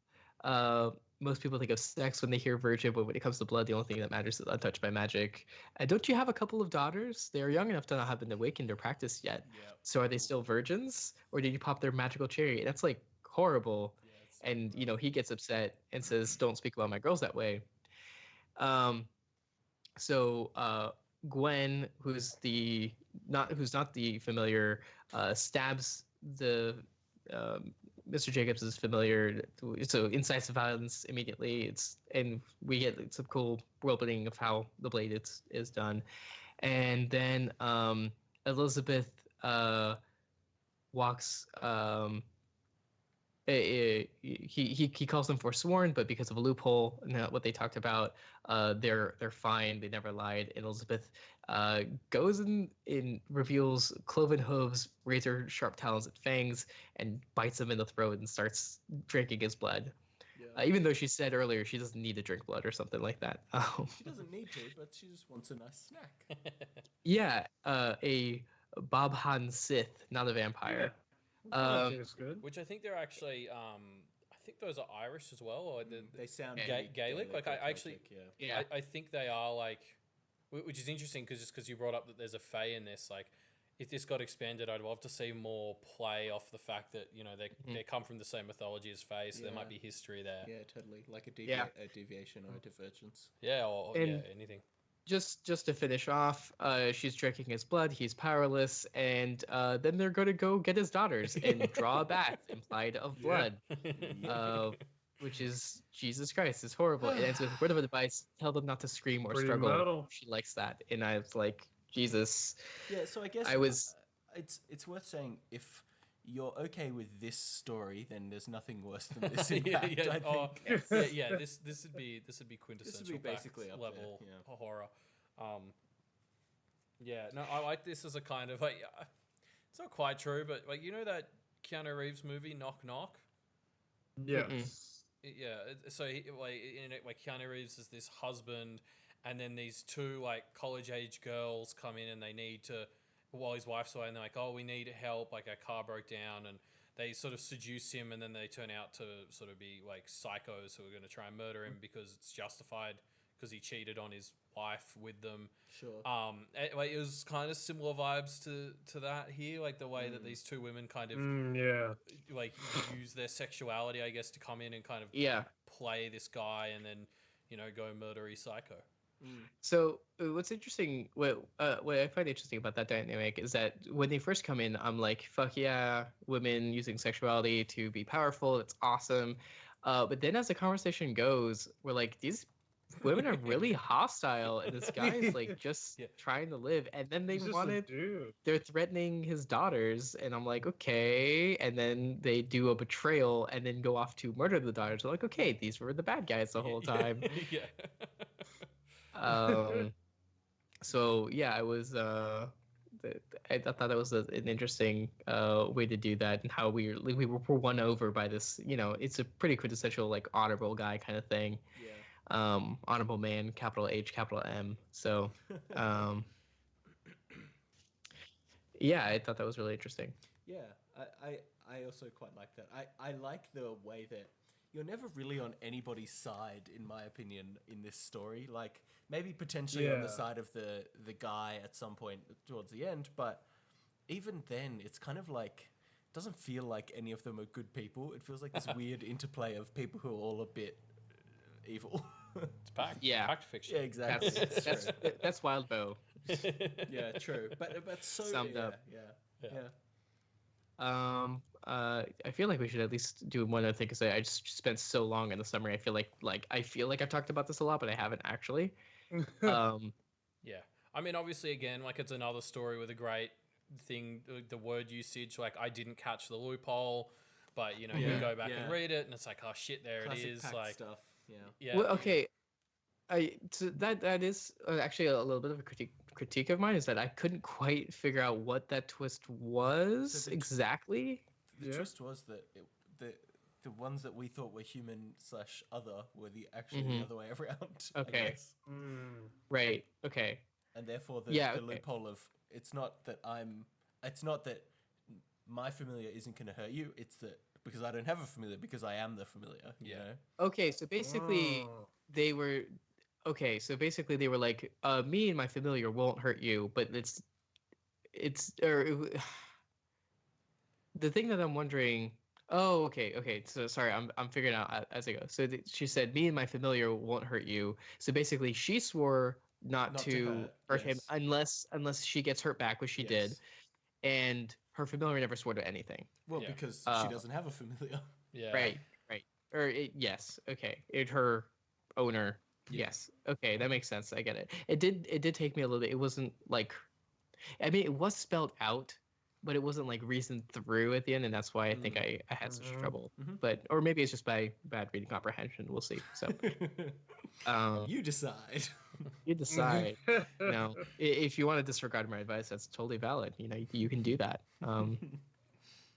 But yeah. Okay. So, anything else we want to talk about in this story?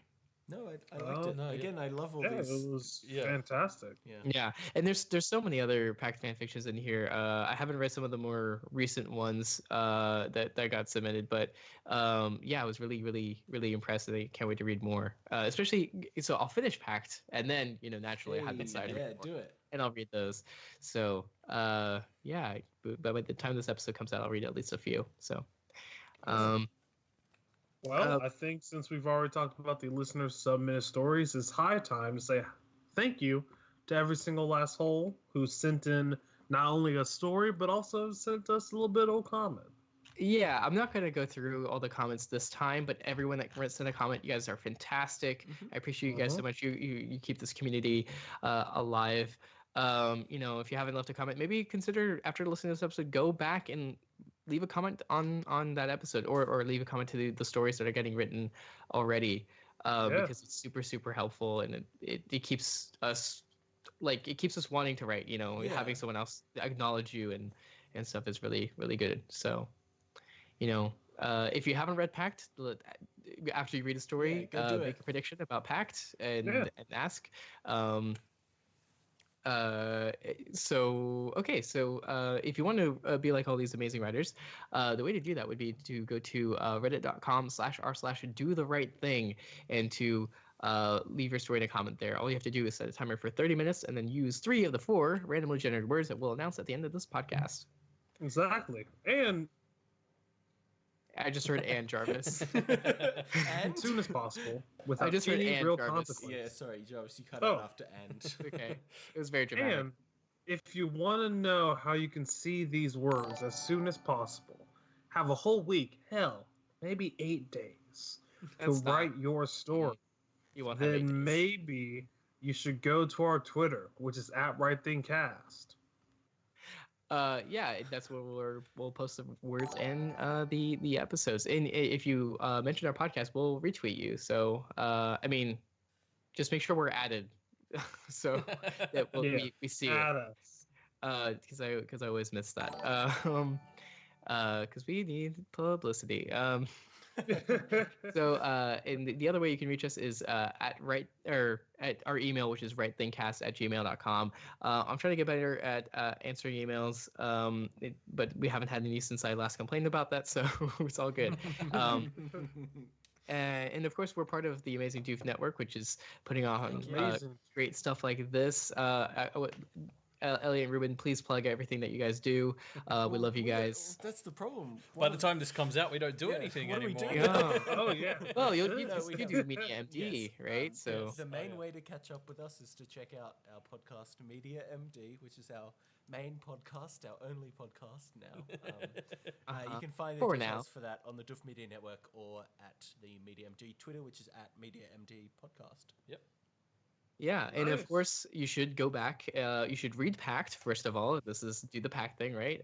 You should then after you read Pact, you should, or while you're doing it, you should listen to Deep Impact, which I mean I found it was a whole analysis on every single chapter. It was fantastic, and I love all your little bits. I only regret that I didn't participate more, but I was so out of sync with y'all and then busy when I was in sync that it Well, we've decided didn't work it's an out for me. annual podcast now, so of course Right, you can tune in for the next naturally. part. Once so a year, you can once a year. expect Arc 1, Episode 1 Bonds tomorrow. We'll be back recording again tomorrow. That's right. That was a lie. Could you guys real quick mention what stuff of this live stream is going to be posted in places that people can see Oh yeah. that they might want to see? Yeah, so I think we're going to try and get as much of the video as possible Yep. on YouTube in chunks. And as well, there are various segments that we will be uploading to the Deep Impact feed. Yeah, we're doing an interview with Wildbow, who's the author, and that will almost certainly go either on the feed or on the YouTube or both. Amazing. Yes. Wow. Yeah, so hopefully everything will be on YouTube, but at least like some of the bits will be on our podcast feed as well. Yeah. Yeah. I really can't wait to see everything. I've been so busy, I haven't been able to tune in, and I embarrass myself by forgetting that this live stream starts before we come on. There's all kinds of good stuff going on. Funny. Yeah, no, I can't wait to see. I only caught the tail end of the Pact RPG, but that's definitely gonna be a gonna go lot of on fun to YouTube. listen to. Yeah, it's gonna be fantastic. And that, I mean, you could just, even if you haven't read Pact, I'm pretty sure you could just start listening. So Yeah, it's Yeah. not super spoiler. I mean, it's not spoilery at all. It's different. yeah, so if you want to support all the amazing things we do on Doof Media, and some of these, actually, how much are we at right now on this charity live stream? We're at about $1,500, $1,419 out of Wow. 2,000. Incredible. Which is our next You can bonus do goal. so much with that. But we're hoping to get as high as we can. Yeah. Now so just quickly before we wrap up here, we just got a $20 donation by JSO, who says Reuben lied about recording Deep Impact tomorrow. Drink, so that means I have We to have a drink foresworn from- drink that you have to drink from whenever you lie. Yeah, it's really It bad. is. Really? It has been sitting there for about 3 hours or Yes. more since it was last touched. It has so, not been touched since we started recording. Damn, you guys so are very that's honest. going to be really munchous. Some nice warm cola and whiskey and gin, whatever else we ended up putting in there. Terrifying. Yeah, whiskey, gin, and Coke, I think is in Yeah, Wow. That that's sounds a concoction. delicious. yeah, nice and Sounds warm It's- too. A brew. For Yeah. more of the kind of stuff, check out the YouTube YouTube. videos of this Yeah, stream. absolutely. You can also see Jarvis and I's faces. But all that said, the best way to support us would be to donate to our Patreon, $1 a month or whatever else you can afford. what's a tier that we don't usually I cover, think the guys? best tier is the $1 a month to join the Yes. Discord. Honestly, Yeah. Yeah. Yes. there's so much content and it's such a loving and supportive community. I learned It's- so it's a- much, honestly. It's And you'll fantastic. be part of the family. Yeah, and of course you should donate to Wild Bill's Patreon. And I think this is only the second time I've plugged it, just because it doesn't come up very much on Do the Right Thing. But he writes these fantastic stories, and they're absolutely deserving Yeah. of some wealth for that. And so if you've read Pact, or if you're about to read Pact, maybe consider donating over there too. So, Yeah. and that's the only reason that an awesome trade love stream like this exists. All right, so let's just find out what next week's words are, Jarvis. All right. So next week's words are. I don't have it pulled up yet either. Me neither. All right. No, I More behind have the it in 1 scenes. second. I'll Yes. say though. Wait a Yeah, minute. we didn't pull them up either. I can just give you Uh, some random words if you want. Porcupine. No. Rex. We rolled ahead of time. It's very important. Yeah, we have rolled through episode 100, I think. Oh wow. No, I think Oh, we're all damn. up to 50. So we're only Oh, there's never only 2 mind. more. Well, I Oh, didn't use. and then we could stop. No, it's Relatable. podcast is never the, ending. Relatable. the contract will be over. The escape clause. So do you want to use the ones that we rolled for 48, which is this one, or 49? Because I didn't replace it. Do it for 48. Okay. So next week's words are notify, control, motion, and dusty. Notify, control, motion, and dusty. The notify is in to let someone know, or to get known something. Control, to control something else, or like a control group maybe. Motion, as in something that is moving from one place to another.